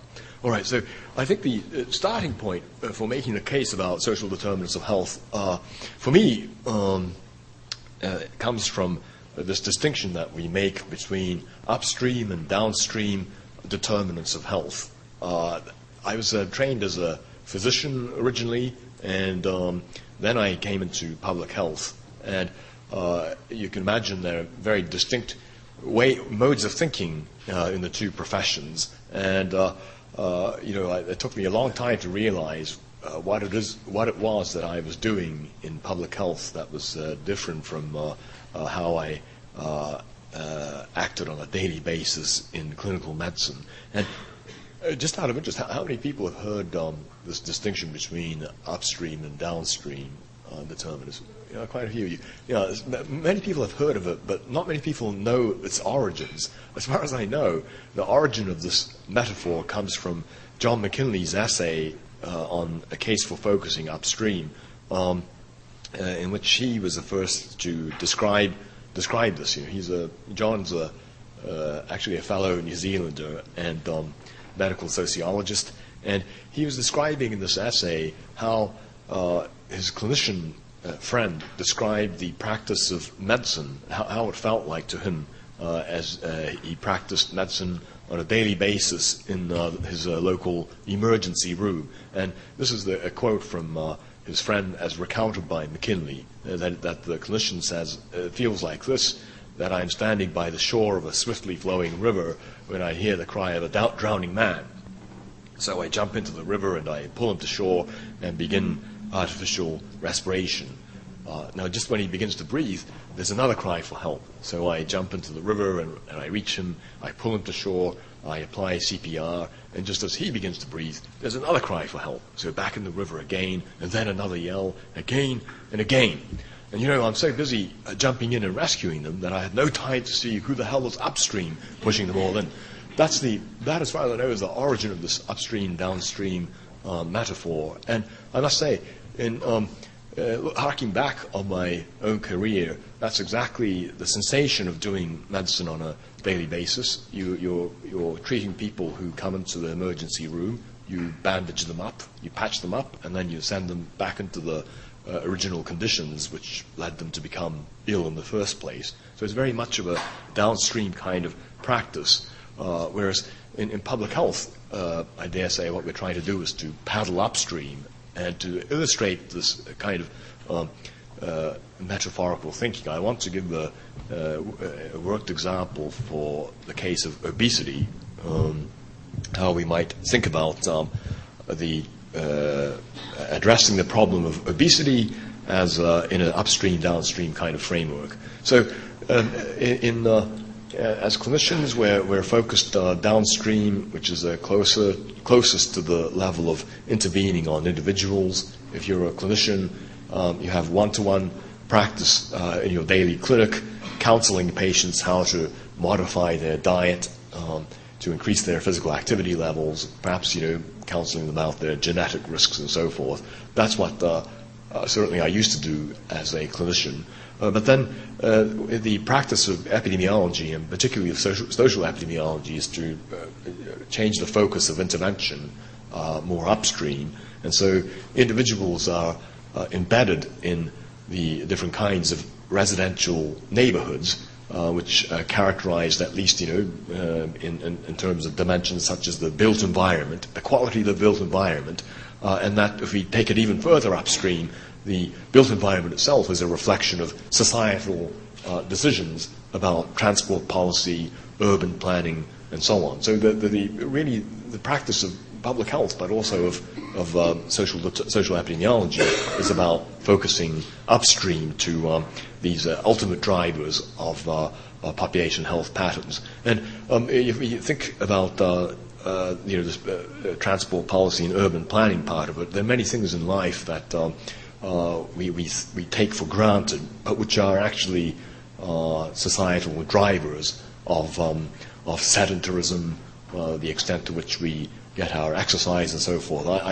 To give a simple example, the American society is very much car-oriented. That if we look at decisions that are made at the planning level, many things conspire to produce automobile reliance, and that's true of. Most obviously, it's true when we have fast food outlets that are designed so that we can place our order and get our French fry fix without even getting out of the car to get the 10 steps of physical activity. This is really American. The drive-through is a U.S. invention. There are many.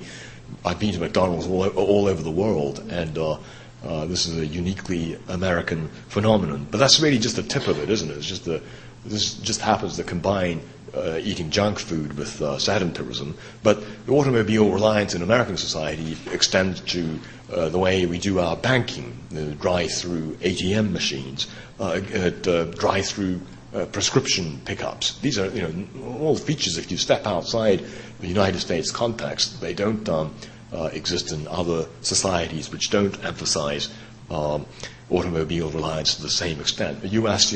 Government has designed post boxes that are especially designed for people who don't want to park the car and walk the 10 steps to post a letter. You can do it from the car with these specially designed intake boxes. Whereas when we look to other societies, they do quite the opposite. If you recall the New York Times of last year, it was, the story I thought was very interesting was headed across Europe. Irking drivers is urban policy.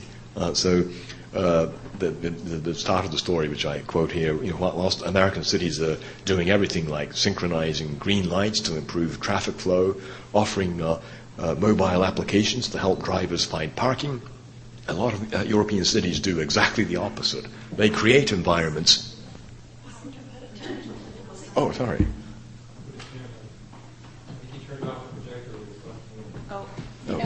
You bet. I can keep reading that stuff. It's been on too long, and it hibernates, and he likes to. This is what I do in class.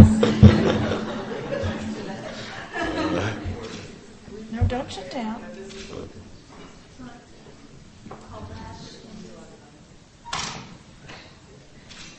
So sorry. That's all right. I can see the screen here, so I'm going to keep reading for you. This is perfect because then you can listen to my reading this story. So the Time story was saying that a lot of European cities are designed to do exactly the opposite. They create environments that are openly hostile to cars. The methods vary, but their mission is clear, which is to make car use both expensive and just plain miserable enough to tilt drivers toward more environmentally friendly modes of transportation. So the content of the story was really about trying to encourage environmentally sustainable modes of transportation, but in fact these have public health implications as well. And this is just a small example, but if we consider investments of different societies into public forms of transport, that America does very little relative to most other industrialized countries, or that what proportion of the government budget is devoted to building public transport infrastructure. For example, in the Omnibus Act passed by U.S. Congress once every while to invest in transport infrastructure, and 98% of that budget, billion-dollar budget, is devoted to building of highways, improvement of motorized infrastructure, building bridges and highways, and a tiny, tiny proportion to improving the walkability of neighborhoods, providing bike paths, or even building railroads, for example. It really is a pattern that is flipped from most other countries that emphasize transport policy in order to build sustainable environments and encourage physical activity. You can't see it here, but the other side of the flip side of obesity from a social determinants perspective. So, built environment is the energy out side of the equation. Built environments encourage physical activity and hence calories out. But there's also the calorie in side of obesity, which is what we call the food environment. So if we go upstream from individuals who are either able to restrain their caloric intake or not, we might consider to focus upstream and think about their food environment, and the food environment itself. Whether you have supermarkets nearby that retail fresh fruits and vegetables, or whether your neighborhood is surrounded by fast food outlets. These things are really reflections of societal decision making about food production, marketing, and distribution. And you can't see this either, but the point I just made is after all the message of Professor Marion Nestle's book, Food Politics, which many of you, I'm sure, have come across.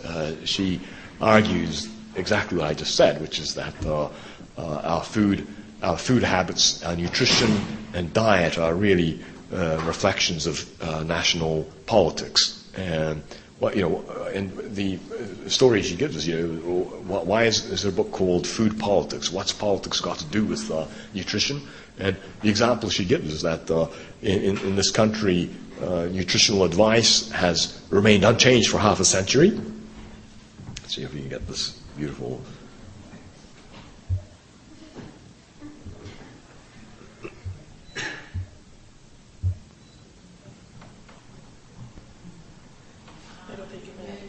Take it. Oh, okay, yeah. So I can keep talking. Yeah. So if you've read Nestle's book, she says nutritional advice. She points out that nutritional advice in this country has remained unchanged for over half a century. If you go back to Ansel Keys, who in the 1950s, as early as then, had only two pieces of advice for the American nation. Number one is all of us should eat less, and number two, we should eat more vegetables. It's a very simple. You only need to know those two things. Thank you. Yeah. So those are the only two things you need to know about diet. It's hard to believe, given the proliferation of many kinds of dietary advice that seem to, obfuscate the issue. We always have one new fad diet coming online on a monthly basis, whether it's Atkins or the Cro-Magnon diet or whatever it is. But the only two things you need to know from a public health perspective is you need to eat less and eat more vegetables. And as Nestle says, what's the problem? Why is it so difficult to get this, these two pieces of advice out to the community? And one obvious reason is because the food industry has become so efficient that it produces sufficient calories on a daily basis to feed the entire U.S. population twice over. So there's overproduction, and they have to somehow get it out there to clear the shelves. And so we have a situation of two contrasting advice. Our advice: everyone should eat less. Food industry advice is we should eat more. Twice as much, in fact, as we probably need to. And that advice, based on Dr. Nestle's analysis, is transmitted through the food industry influence on subsidies, television marketing, nutritional misinformation to consumers, etc. That's basically the social determinant story of obesity. And accordingly, if you want to target the upstream strategies to reduce the obesity problem, we have 2 or 3 simple principles. Number one is, all of our strategies should focus on those who are producing the epidemic rather than people doing the consuming.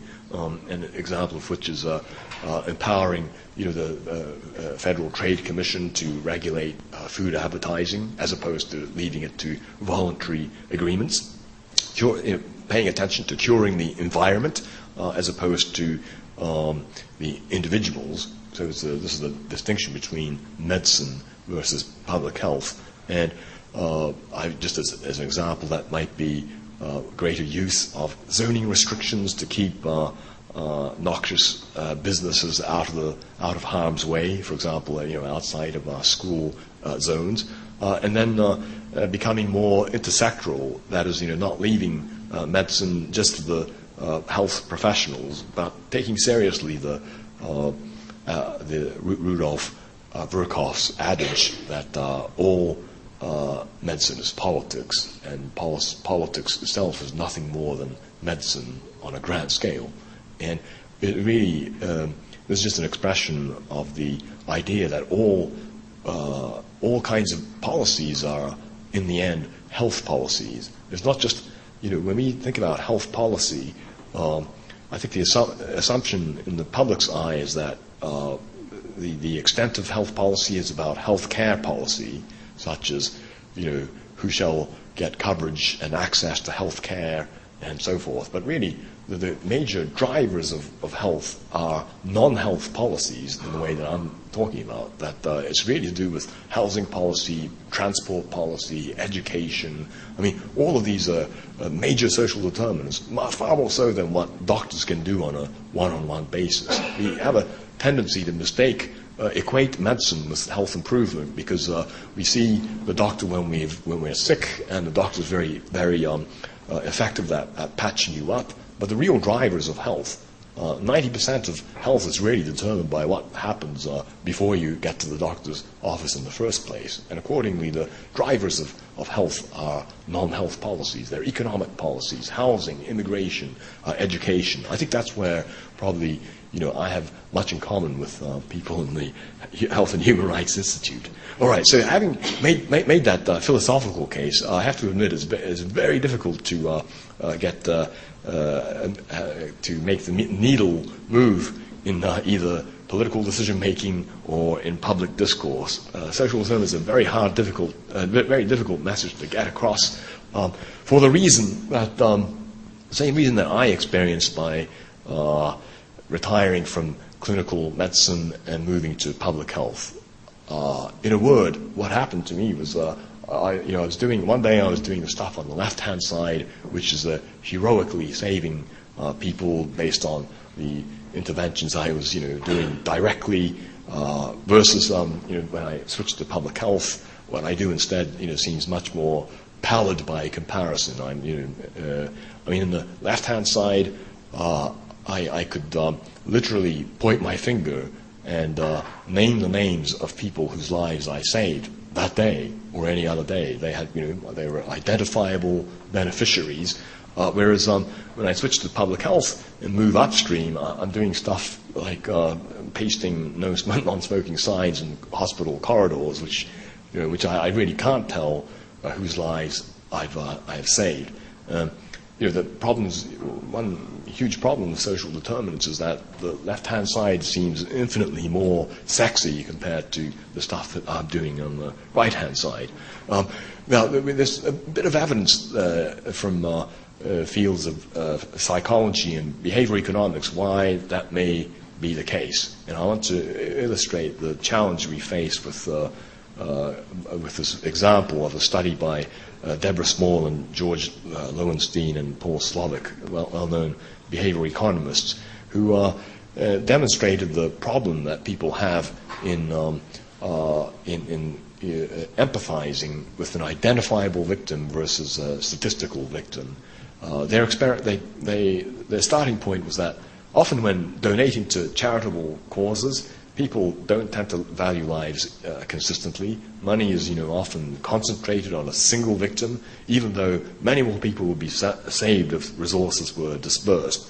So they set out to show this on an experiment on 120 subjects who were filled to ask an irrelevant survey. I don't remember what it was about, but in any case, this was a decoy. The true meat of the experiment was that after taking the survey, the subjects received $5 in compensation, accompanied by a charity request letter that informed them of the opportunity to donate to Save the Children.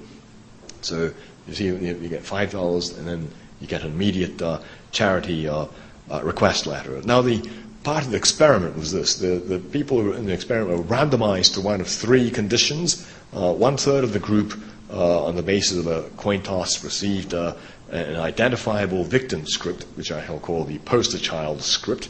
Another one received a script that described a statistical victims, and then a third group got a double whammy. They received both the identifiable victim and the statistical script. The identifiable victim script looked like this, a picture of an identifiable individual who could be saved as a result of your intervention. And the script, basically said any money that you donate will go to Rokia, who's a 7-year-old girl from Mali.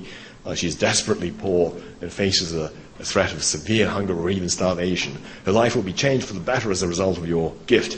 And with your support and other sponsors, Save the Children will work with Rokia's family and other members to feed her, provide her with education, basic medical care, and hygiene education. So this is the identifiable beneficiary script. Now, those who got the statistical script received a script that described a far more horrendous situation in numerical terms. They said food shortage in Malawi affecting more than 3 million children. Zambia, severe rainfall deficits resulted in a 42% drop in maize production, and 3 million Zambians face hunger. 4 million Angolans, 1/3 of the population, have been forced to flee their homes, and more than 11 million people in Ethiopia need immediate food assistance. So if you imagine yourself being in this experiment, which do you think you would have given more money to? The identifiable beneficiary script, or this script, in which it describes problems that are many orders of magnitude more severe compared to the identifiable victim script? The answer is the identifiable victim script wins hands down. Basically, when people we're trying to solicit donations, you have to really focus on an identifiable individual, and that's the group that wins. Now, the question is, what do you think happens? Remember that this is an experiment which had 3 arms, so a third group received both the statistical and the identifiable victim script. And what would you think happened to that group? I mean, if you think logically about this, people received a double whammy of the identifiable story and the statistical victim. You think that receiving both should give rise to the biggest donations? You're shaking your head. Why? Huh? No, the problem I have with this study is that the statistical victim story is so overwhelming. Yes. The message that you get is, why bother to give? Right. Yes. Yeah.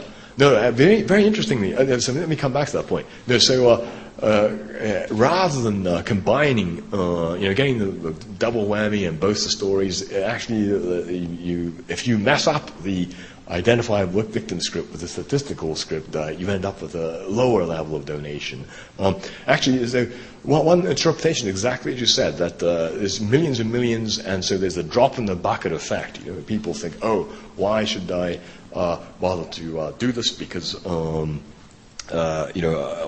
any money that I can donate couldn't possibly make a difference to that individual. Well, actually, these researchers have done additional variations on the experiment, which instead of the millions and millions script, they show 2 victims and 3 victims instead of 1. They still give less.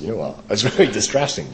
And it isn't that these people, when people see that, they aren't dividing the $5 they could give by 3. Because it's in this experiment, different people receive different stories. So there really does seem to be something about focusing away from the single identifiable beneficiary or victim toward some number that's greater than 1. Anyway, I think this for me provides an insight into why public health ends up being the orphan of clinical medicine, why upstream social determinants ends up being as in this case, less than 3% of U.S. healthcare expenditures. A $2.3 trillion budget.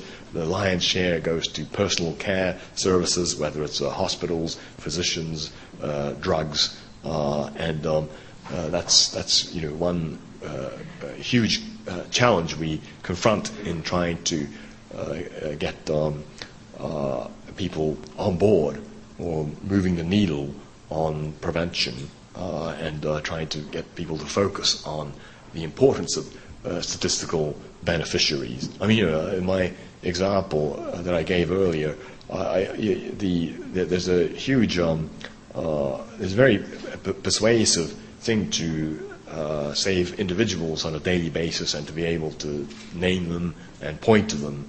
And yet, the number of lives saved by doing that is, in the end, going to be less than for example, being able to pass some legislation that would restrict smoking in public places, for example. The statistical beneficiaries are potentially far larger, but they're not as persuasive as the identifiable beneficiaries. I've already mentioned the other barriers being the conflation of health and healthcare. Most people think because healthcare is able to save lives, that therefore that's the determinants of health. So you're conflating the treatment for health problems with the cause of the problem. The timing of costs and benefits of action separated much more in prevention and upstream interventions than in clinical medicine. In open heart surgery, within a couple of hours, you're presumably saving someone's lives. If you pass legislation to restrict smoking in public places, that we have to wait a while until those lives are saved. And then I think lastly, there's often a conflict between individual responsibility versus a constrained choice. That is social determinants, which tends to emphasize constrained choice and how we have to do something to try to encourage people to behave in more self-interested ways.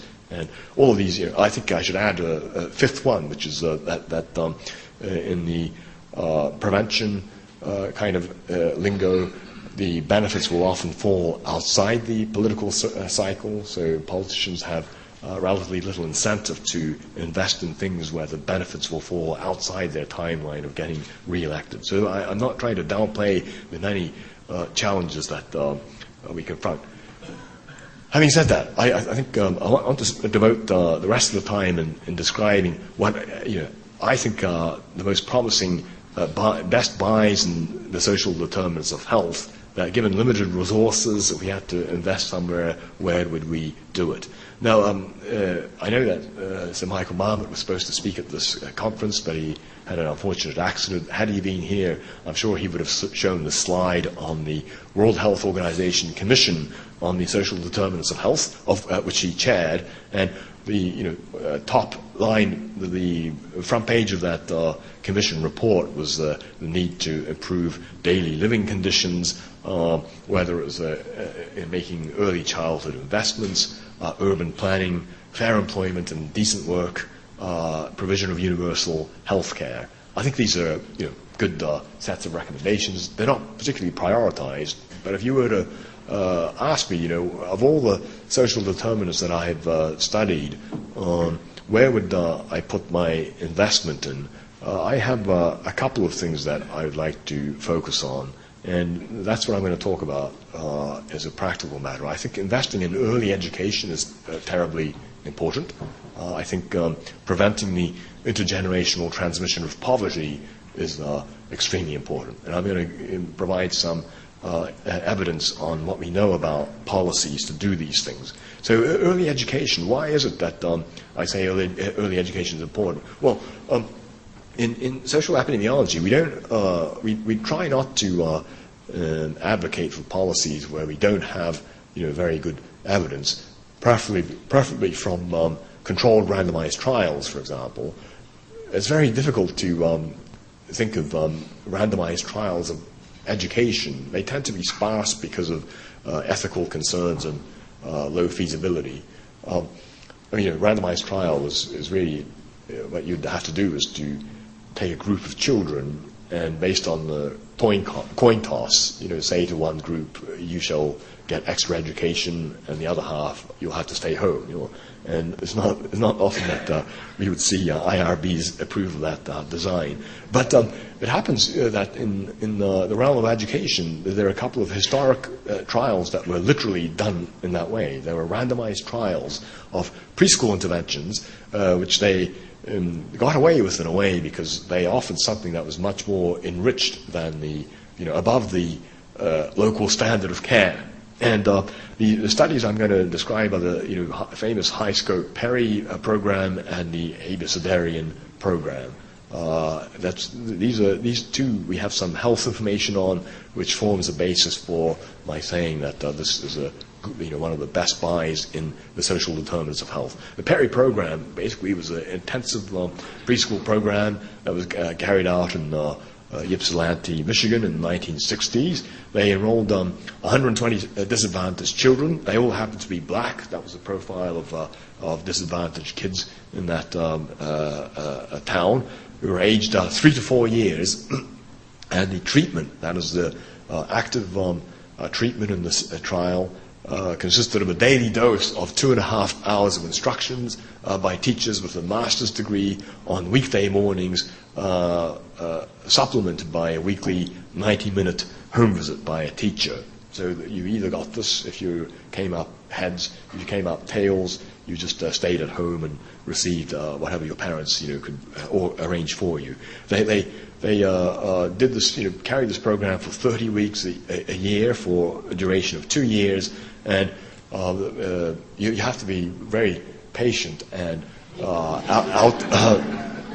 outlive your subjects, to do these studies. But these kids have been followed up till age 40. That's one of the other reasons why we don't see many trials like this, because you have to outlive your subjects. The ABC Variant program was even more intensive than Ypsilanti. There's an intensive preschool program in Chapel Hill, North Carolina, conducted in the 1970s.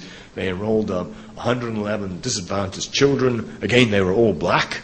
This time in North Carolina, they started at an even younger age. At age 4 months, they started getting educational enrichment. And the treatment in this case was 8 hours a day. So you get 4-month-old kids and you educate them for 8 hours a day, and 5 days a week. And they did this for the first 5 years, and they had some additional activities even when they entered elementary school. And the duration, I did not misprint. I think other than 2 weeks off, they just got this whole thing for 8 years at 50 weeks per year. So extremely intensive.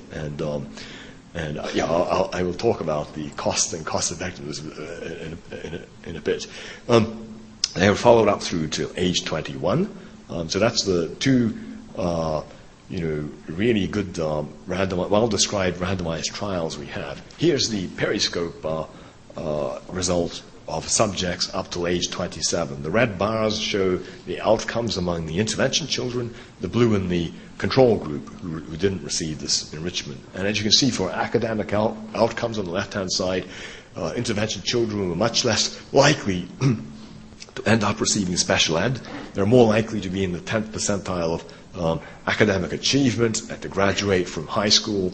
They were more likely to be earning more than $2,000 a month at age 27, to own their own home, and never to have been on welfare as an adult. So, these are all just based on that preschool intervention that happened 3 years before these results were recorded. The beauty of randomized trials also is that we can think of, if we were to do this just based on a non-randomized observation, we would all be worried about confounding factors, differences between a child who got special enriched education versus those who didn't. But the beauty of the randomized trial is that it gets rid of all of that worries by just tossing the coin and making sure that all these confounding variables are balanced between the groups. In the ABC Variant trial, here's a follow-up to age 21, that they also had were less likely to be receiving special education, to repeat a grade, more likely to graduate from high school or to be enrolled in 4-year college. And here's where some of the health outcomes come in. They're more likely to be non-smoking or to be engaged in skilled jobs or actually be in higher education. There have been some other outcomes, such as they're less likely to be engaging in drug use. They're more likely to be wearing seatbelts. They're less likely to be obese. There's a whole range of health behaviors that are apparently track with something that happened very, very early in life. Now, I'm emphasizing early education as opposed to expanding college education or encouraging people to graduate from high school. I think these educational outcomes are very important. But I think in everything we've learned about in neuroscience and education suggests that early exposure is the most important and critical thing we can do to improve outcomes. And why do I say that? One of the reasons I say that is because of evidence such as how self-regulation, the ability of children to regulate their behavior is formed and observable and formed very early in life. Many people have heard of the famous marshmallow test. I think there was a radio program about this recently. Basically, there's an experiment done by Walter Mischel, who's a psychologist at Stanford. He took a group of 4-year-old children and he led them into a room where they were confronted with their favorite snack, in this case a big, fat, juicy marshmallow, and they were given a delayed gratification task. They were told, you can either eat this marshmallow right away, or you can wait a few minutes while Dr. Mischel left the room to run an errand, and if you can wait until I return, then you can have 2 marshmallows. So this is a self-regulation task. It's really saying, measuring the kid's ability to delay gratification. Do you yield to temptation and have the marshmallow now, or can you wait and double your reward? And I think these are pictures I just pulled off the internet of various YouTube videos of kids trying to delay gratification. It's quite cute watching dude go through this task. Now the kids were told actually that if they couldn't wait any longer, then there's a bell on the desk next to the marshmallow which you can ring to summon back Dr. Mischel, in which case you can eat the candy right there, but you forfeit the bigger reward. So you can, Mischel gave them instructions, and then they left the room, and then they time how long the kid can delay gratification. And very interestingly,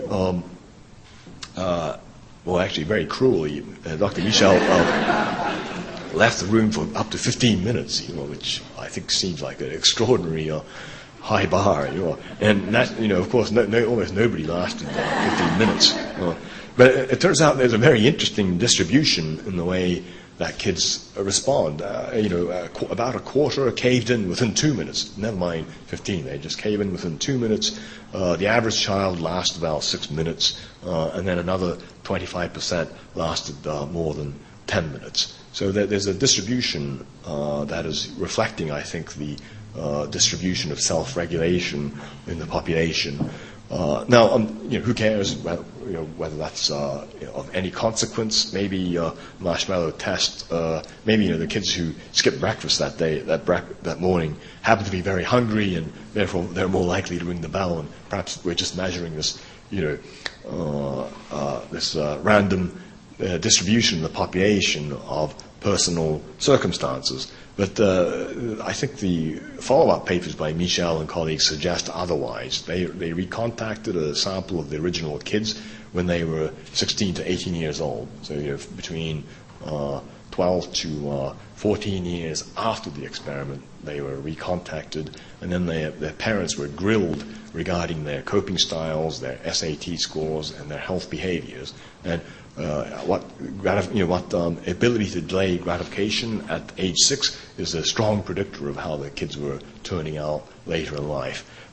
Kids who succumbed earlier were more likely, their parents were more likely to answer that their child easily yields to temptation, that they have problems exhibiting self-control. Kids who waited longer had higher SAT and verbal and quantitative scores. The difference is about 171 points on the quantitative and 126 on the verbal scale. That's a huge difference in ability to delay gratification. And I think the implication for a social epidemiologist is that much of health behavior is determined by things like self-regulation. If you think about all the things that public health people like to tell the public to do or not to do, whether it's avoid smoking, drug abuse, don't eat too much, exercise more, floss your teeth, all of these involve self-regulation and the ability to delay gratification. Every one of these problems are problems of what we call intertemporal choice, because the intertemporal choice problems occur when the benefits and costs of behavior fall in different time periods.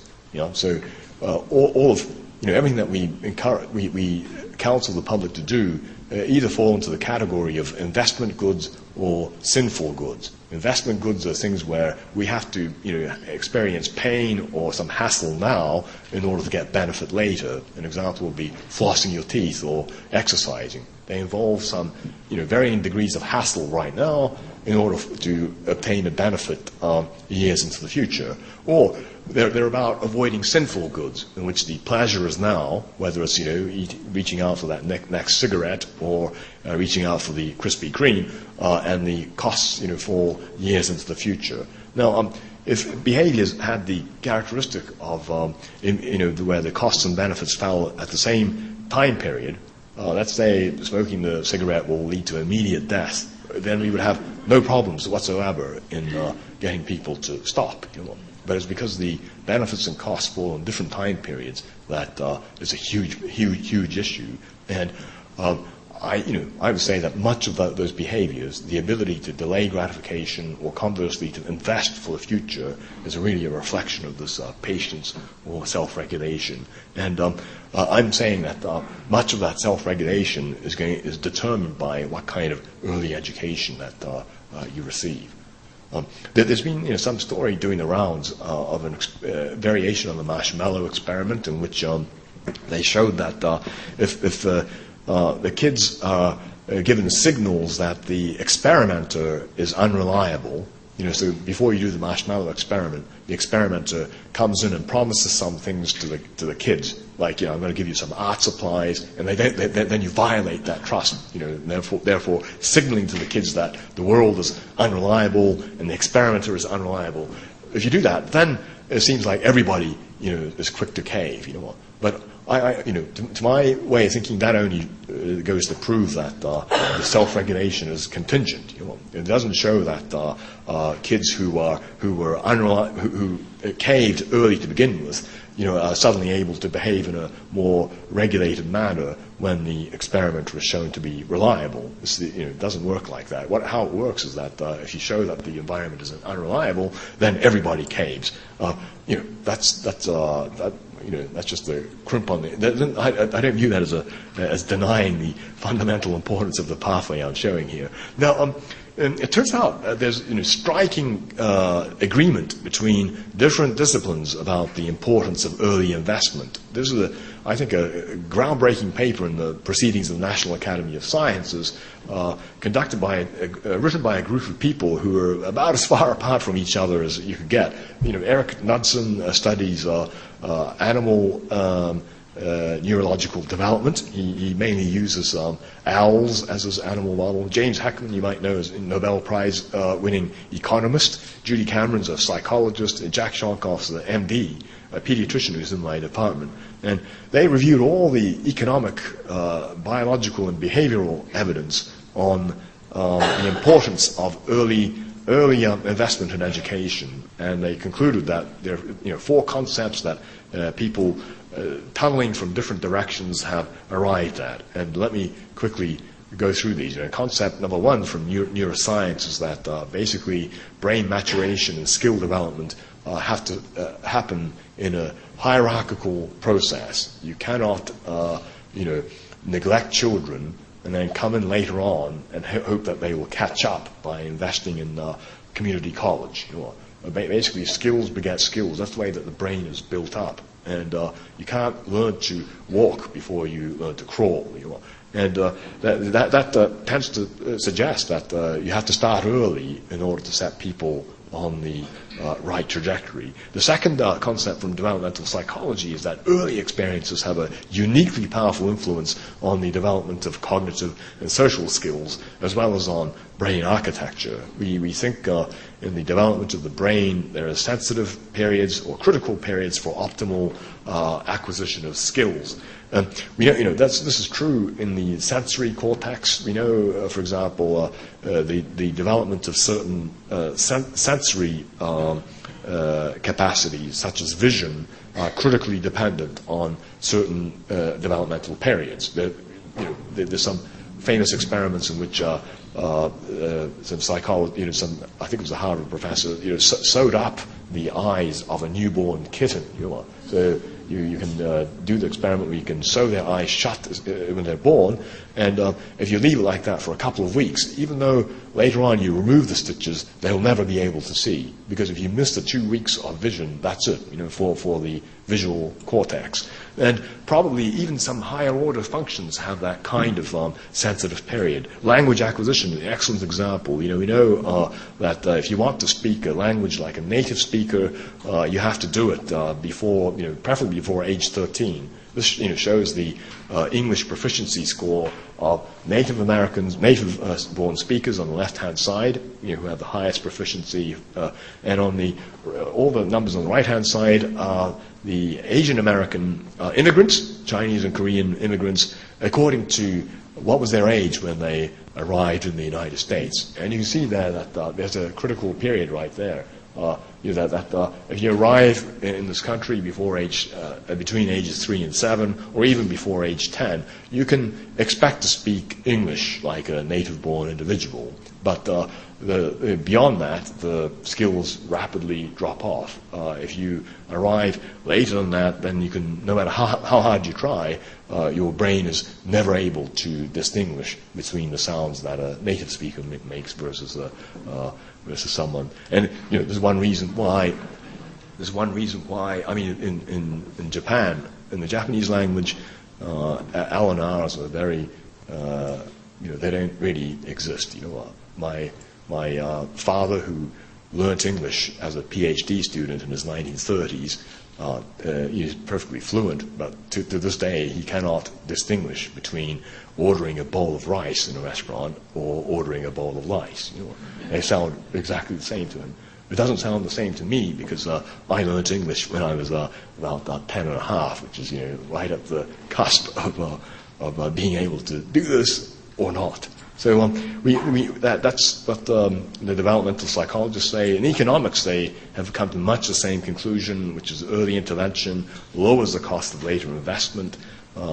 You can sort of try as we might to remediate later on. They are less effective and less cost effective. So that includes literacy services, prisoner rehab programs, education programs, all these things for disadvantaged adults. All of these tend to yield lower economic returns than early intervention.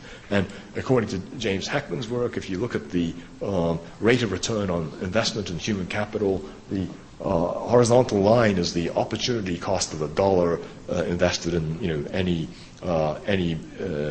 investment, and you can see that the rate of return is positive. It's above that opportunity cost of funds for preschool programs, but then it declines as you put off education till later ages. It's sort of below the opportunity cost of funds somewhere in elementary school, and then beyond that, it's way below the market rate. Of course, lastly, it's not all over by age 4. If it was, there wouldn't be much for. There wouldn't be a whole lot for social epidemiologists to do. But early interventions are still sustained the best when they are followed by high-quality learning experiences. In other words, they must be followed by later investments to recoup maximum value. And the final conclusion of this paper is that the most cost-effective strategy for education is investing in the early environments of children who are disadvantaged, beginning as early in life as possible. And in formal economic analysis, the estimated return per each dollar of cost in the Perry program is about 17%, which is quite a bit higher than the standard rate of return on stock market equity, especially post-2008. Yes. So, I mean, it's very the Perry program and Avis Darian. They're enormous investments. They cost money for sure, but this rate of return is pretty good. This is like saying you put in each dollar into this program and you get $1.17 back in net present value terms. All right, so let me turn lastly to preventing the intergenerational transmission of poverty. I think this also is about investing in the early environment of children, and I think as Amartya Sen has said, one of the greatest tragedies of poverty is its intergenerational transmission, because children born into poverty enter adulthood without the basic capabilities to escape poverty, whether those capabilities include good health, having a decent education, having, being brought up with decent self-regulation and so forth. That's all well, but a huge challenge in anti-poverty programs is getting parents to invest in their children, make sure that they can enter adulthood in a level playing field, and giving them the chance to escape poverty. And the question is, how can they be motivated to do that? So, stepping back, quickly on the evolution of ideas in public discourse about poverty, I know, I'm sure you're probably preaching to an audience that already knows this, but as you know, the words, concepts like culture of poverty emanated from the work of anthropologists like Oscar Lewis, who in a study of a rural family in Mexico said there's a certain poverty culture which appears to condemn people into repeating the multi-generational cycle of poverty. And the way that he talked about it in his book, he said, it's a grinding poverty which kills people's motivation to invest in the future. And this culture, since it seems to be transmitted from one generation to the next, is characterized by a disdain for education, fatalism, alcoholism, and an inability to delay gratification. But the way that Sanchez talked about it was as a defense mechanism adopted by the poor in response to degraded circumstances. So when things seem so hopeless, then why should you try? And by trying, you're only going to disappoint and hurt yourself. That was the way he described it. Curiously, when we track the idea of the evolution of ideas, it's exactly the same concept used by someone on the opposite side of the political spectrum. That's the Harvard political scientist Edward Banfield, who, in The Unheavenly City, which is a study of the subculture in American inner cities, he said there's a culture there that is, lower class Americans have no fondness for work, no strong ties, easy acceptance of criminal behavior, no interest in school, and no future perspective. So he diagnosed the same thing, but he said that this is a culture which is going to cause people to be stuck that way, and therefore government programs like the War on Poverty will not succeed. Note the date in which he published it was probably the sort of the waning days of the War on Poverty, and that his prescription, his diagnosis that the nanny state is going to feed welfare dependency, and that's why policies won't work. So it seemed to us that these ideas, using the same language but arriving at dramatically different diagnoses, were deadlocked for decades until Santiago Levy came along and he was the former deputy minister of finance in Mexico, and he basically said, well, who cares about what the diagnosis is? Do we really care about whether the diagnosis of the pathologies of poverty is because poverty leads to bad behavior, as Oscar Lewis said, or is it because bad behavior leads to poverty, as Edward Banfield put it? And he said, what we really care about in a policy perspective is providing incentives for parents to invest in the human capital of children, thereby breaking the intergenerational transmission of poverty. And that's the second best buy. On a global scale, I think that I've seen very good evidence in the social determinants of health. And I've referred to the idea of conditional cash transfers, which Levy began in Mexico with a program called Progresa, later became Oportunidades. Basically, in this program, eligible families receive cash worth up to about 20% of household income if they meet certain conditions. That is, the parents can prove that their kids have been immunized, or they attend nutrition clinics, or come to antenatal visits if the women are pregnant. And to the credit of the Mexicans, they didn't just run the program and then claim success. They rigorously evaluated this in a randomized controlled trial involving over 500 rural villages. They flipped a coin. Some villages implemented this, others did not, and then they evaluated the results prospectively. And these results have been published in a series of papers in journals like The Lancet. They do demonstrate that if you put in conditions on your cash cash transfers. They lead to improved outcomes in the kids, reduced stunting, reduced obesity, and even better cognitive functioning. And the program now has been rolled out to 20 million Mexican families and then subsequently to an additional 30 low and middle income countries. I think this is a very, very interesting kind of program. I think it's interesting mainly because this is one of the few instances I know where an idea that was tried in a middle to low income country was attempted to be imported into a very rich country, namely the United States. And I think in 2007, Mayor Bloomberg decided that the Mexican progressive was so promising, opportunity was so promising that he decided to try it out in his own backyard. And he launched it, much of it with his own pocket money. I think he put in about 20 million of his own funds. It was very much modeled on Mexico's Oportunidades. He also decided to evaluate using a randomized trial design. So he randomized about 11,000 children, and in the kind of structured incentives that that are featured in the program include. This is just a sample of some of the conditions. For example, if the parents who were randomized to this could show that their children were attending 95% of school days, well, then you get a little cash payment. $50 a month, for example, if your child is in high school. If you score at a proficient level on the annual math test, you get $300 per test. If your kid graduates from high school, it's a $400 bonus. If you attend a parent-teacher conference, it's $25 a pop.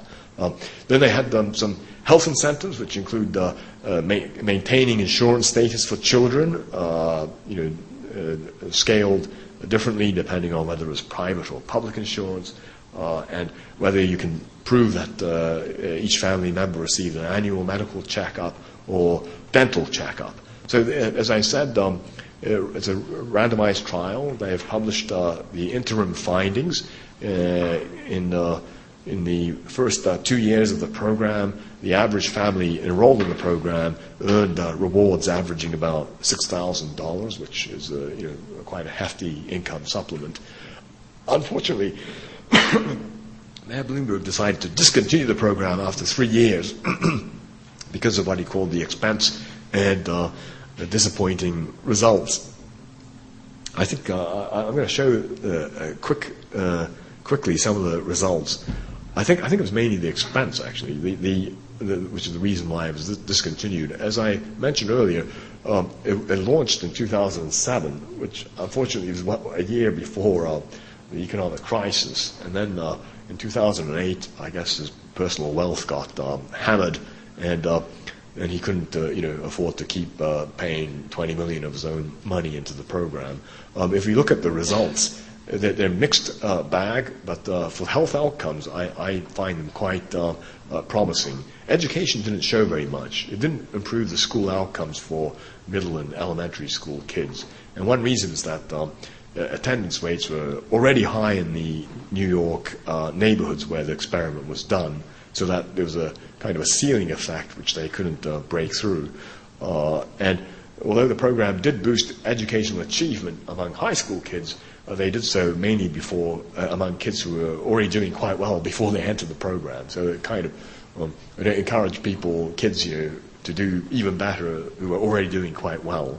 So education, I think they needed to restructure the incentives in a different way to achieve better results. But the number of health outcomes, which I thought were moved in a very interesting direction, there's a significant difference in the reduction in the period in which children had no health insurance coverage, reduction in the percentage of families that use hospital ER for routine care, an increase in the proportion who say their health is excellent, and an increase in the proportion who have dental visits in the past year. I mean, these are modest effects depending on the outcome that was being considered, but nonetheless, it seems to me that this is one direction in which policy might try to break that intergenerational transmission of poverty. I think we don't. I'm not trying to to suggest that conditional cash transfers are an unmitigated panacea for all of problems in poverty and public health. We do have some questions that we need to answer yet. Most importantly, among them is whether doing so can stifle intrinsic motivation. This is the argument that why should we pay parents to do what most parents are supposed to be doing for their children anyway? That's fair enough. I guess the counterfactual is if you just hand out cash, without any strings attached, then they wouldn't be doing this either, presumably. I think the most important thing is, if it stifles motivation, the real test is, are these beneficial parental behaviors sustained beyond the period of receiving cash? That's what we'd really like to know. Once you start them on a train of behavior where they're starting to make investments that are good for their children, can they be sustained?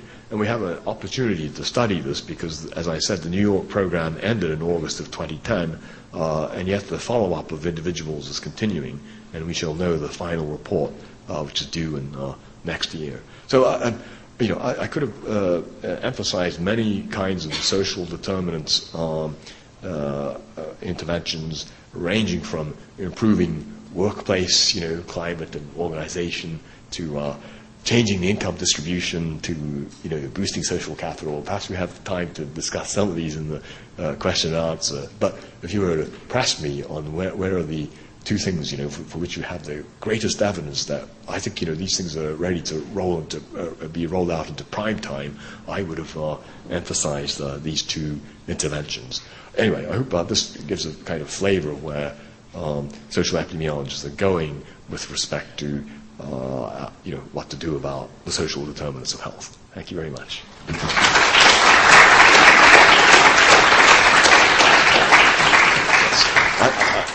I'm very happy to take questions and comments. Thank you. Yeah. Before you do, a small token, so. Okay. Oh, no reason. Thank you.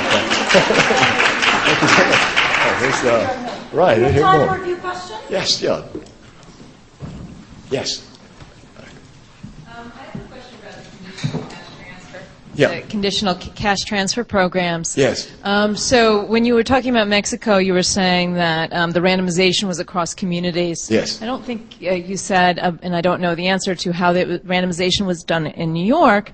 Yeah. But if it wasn't done by, say, neighborhood, I'm curious as to your reaction to what difference there might be if you if you're changing, trying to change incentives within an entire community or within a neighborhood or within a social group, as opposed to individuals within a much broader that's community. very interesting idea. I think that if we had our druthers, actually the reason why community randomization, cluster randomization at the community occurs is because often we're worried about spillover effects.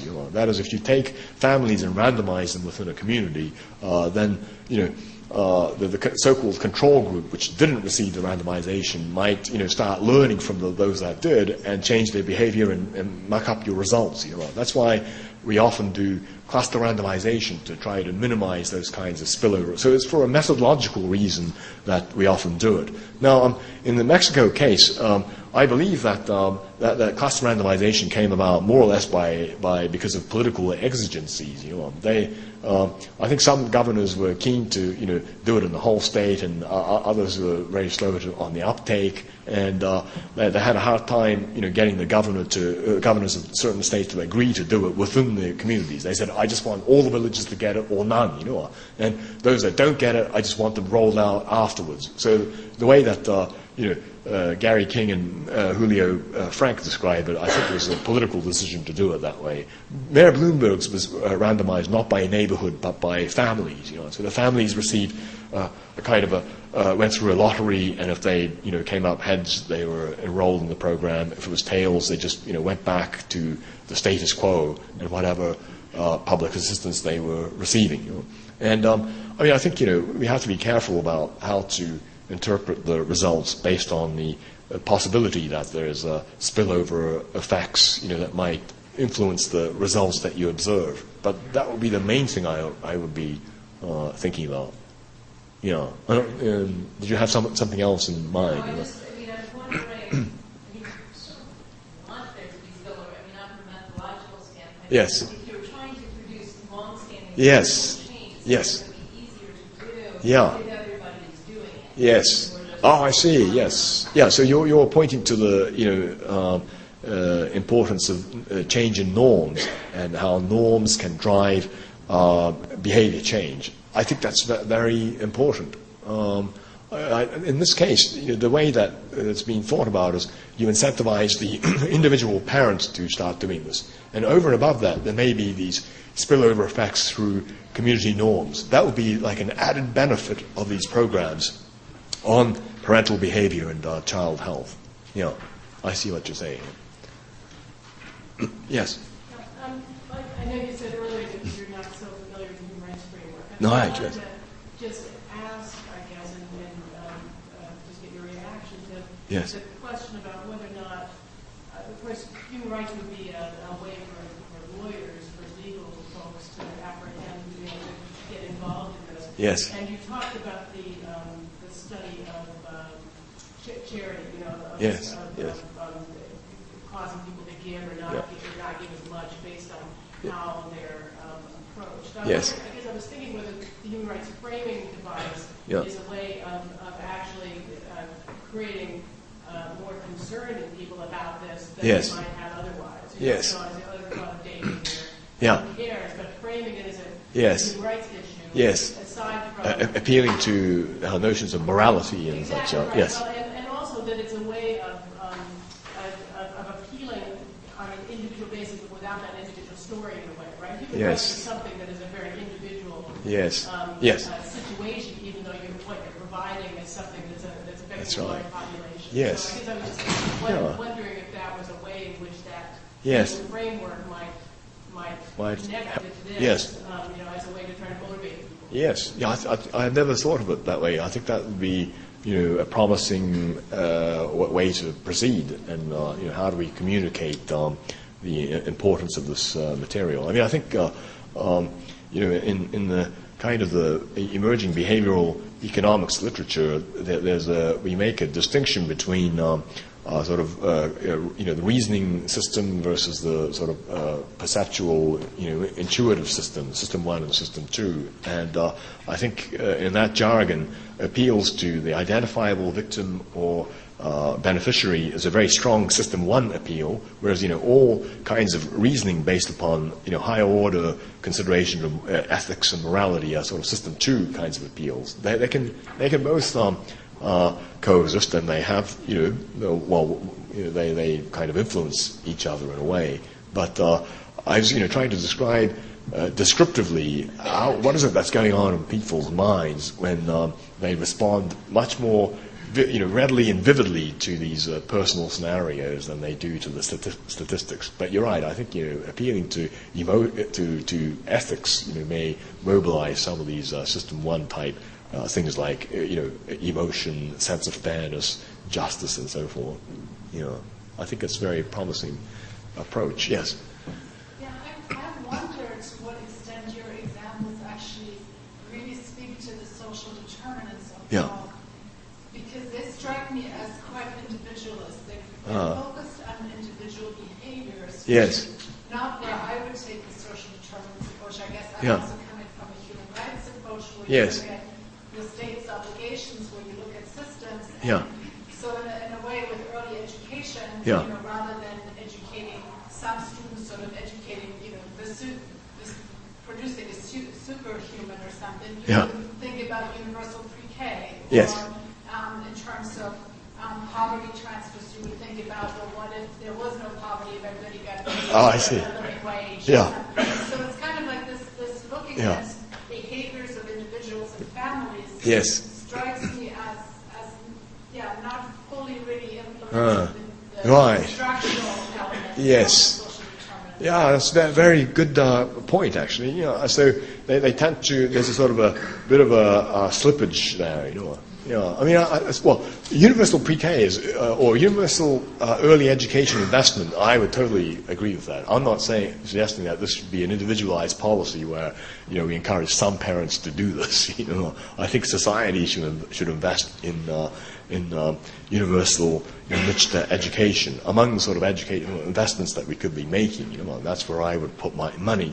In terms of the conditional cash transfer, yeah, I mean, it is a sort of a societal policy lever, but that's right. We're trying to influence individual change. I mean, if we had our druthers, absolutely, I would like to eliminate poverty. I would like to change the income distribution, and I would like to, create a utopia. It's very true, and I couldn't disagree with that. But if we just look at schools, I mean, yeah. I just feel there's, from a human rights perspective, there's so much discrimination in schools. Yes. The way the children are treated in schools, yes.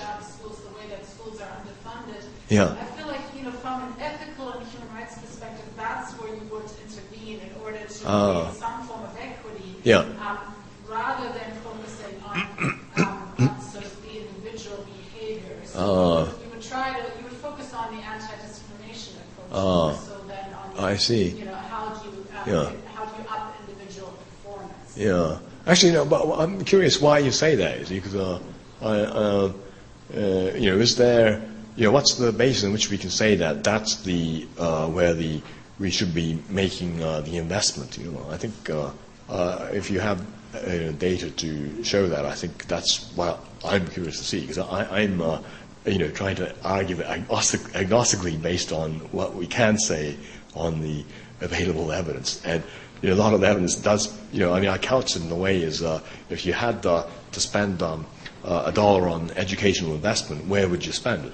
And much of the discussion is about improving, making colleges, more affordable, opening up, more sort of high levels of education. Whereas most of the action, in terms of educational outcomes, whether they be labor market success or health outcomes, they really point to the importance of doing stuff early.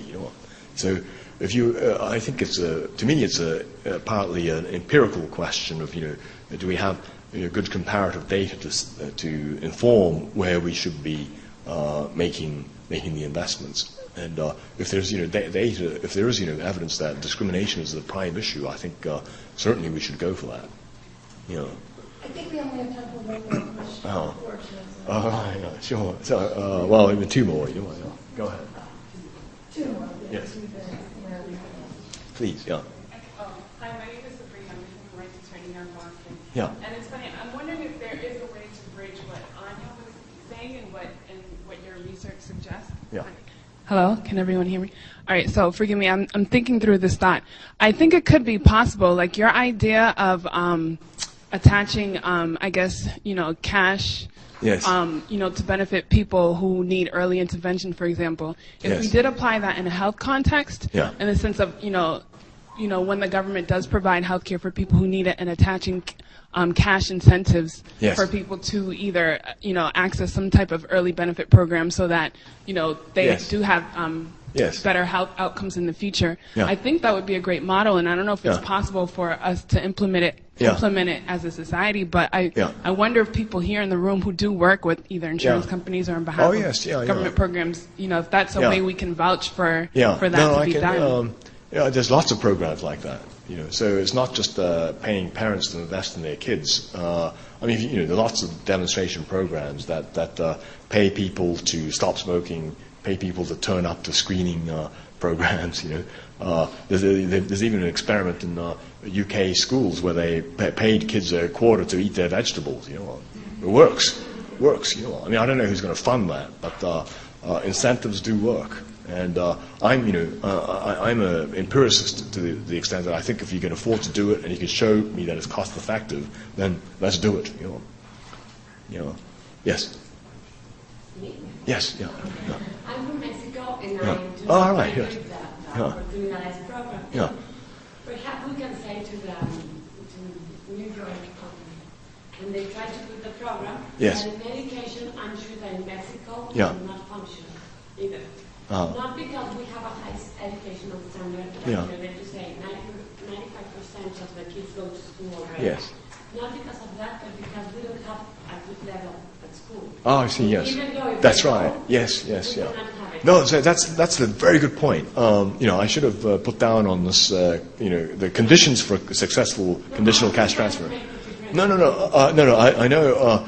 I should have put down among the conditions for a conditional cash transfer program is that you have to have the functioning infrastructure to put the incentives, because there's no good sending parents, making sure that parents send their kids to the good schools if they don't exist, So you do need that. Why Mexico, if opportunities has been so good, yeah. Why Mexico hasn't had this for education, no? Ah, right. And I also think Yeah. because of the poor condition of the people that receive oportunidades, Yeah. even though it has a political thing, Yeah. I think that immediately, the benefit that is so immediately in oportunidades, which Yes. is to receive cash, and also something called canasta básica, that is kind of the basics of Yeah. food. Yes. So, that day you receive every morning. Yeah. So that's very good and very important to have it. Yes. But in this sense, I think, about Seguro Popular. Yeah. And what do you think about when they were discussing about asking for the people to pay like a very small quote of money? Oh, yes. Yeah. So they feel like they have an incentive, Yeah. incentive to Yes. go to the medical doctor Yes. every time they need. Yeah. At the end, this discussion is said because it was more expensive for the government to Yeah. implement and ask for the money and make the people go. What do you think about things like I'm not so familiar with the intervention Seguro Popular. So actually, I wasn't aware that they put a charge like that to incentivize people to go. They quit with that discussion. It wasn't in the law, so they should pay a little bit. Really? I've heard that you should of the idea of putting a charge in order to disincentivize unnecessary use, for example, or in the sort of social marketing literature, if you're going to distribute free malaria bed nets, maybe you should charge them a nominal sum so that they take care of it, as opposed to something given free, which has less value in the mind of the recipient. But I've not heard that reasoning for Seguro Popular. To me, that sounds like a kind of a somewhat regressive way of arguing putting a user charge on a patient group, because I don't know whether there's evidence that really does increase the rates of attendance. I would guess that it has the opposite effect, actually. So that's a different program, though. So thank you so much, Dr. Sinatra, and all of our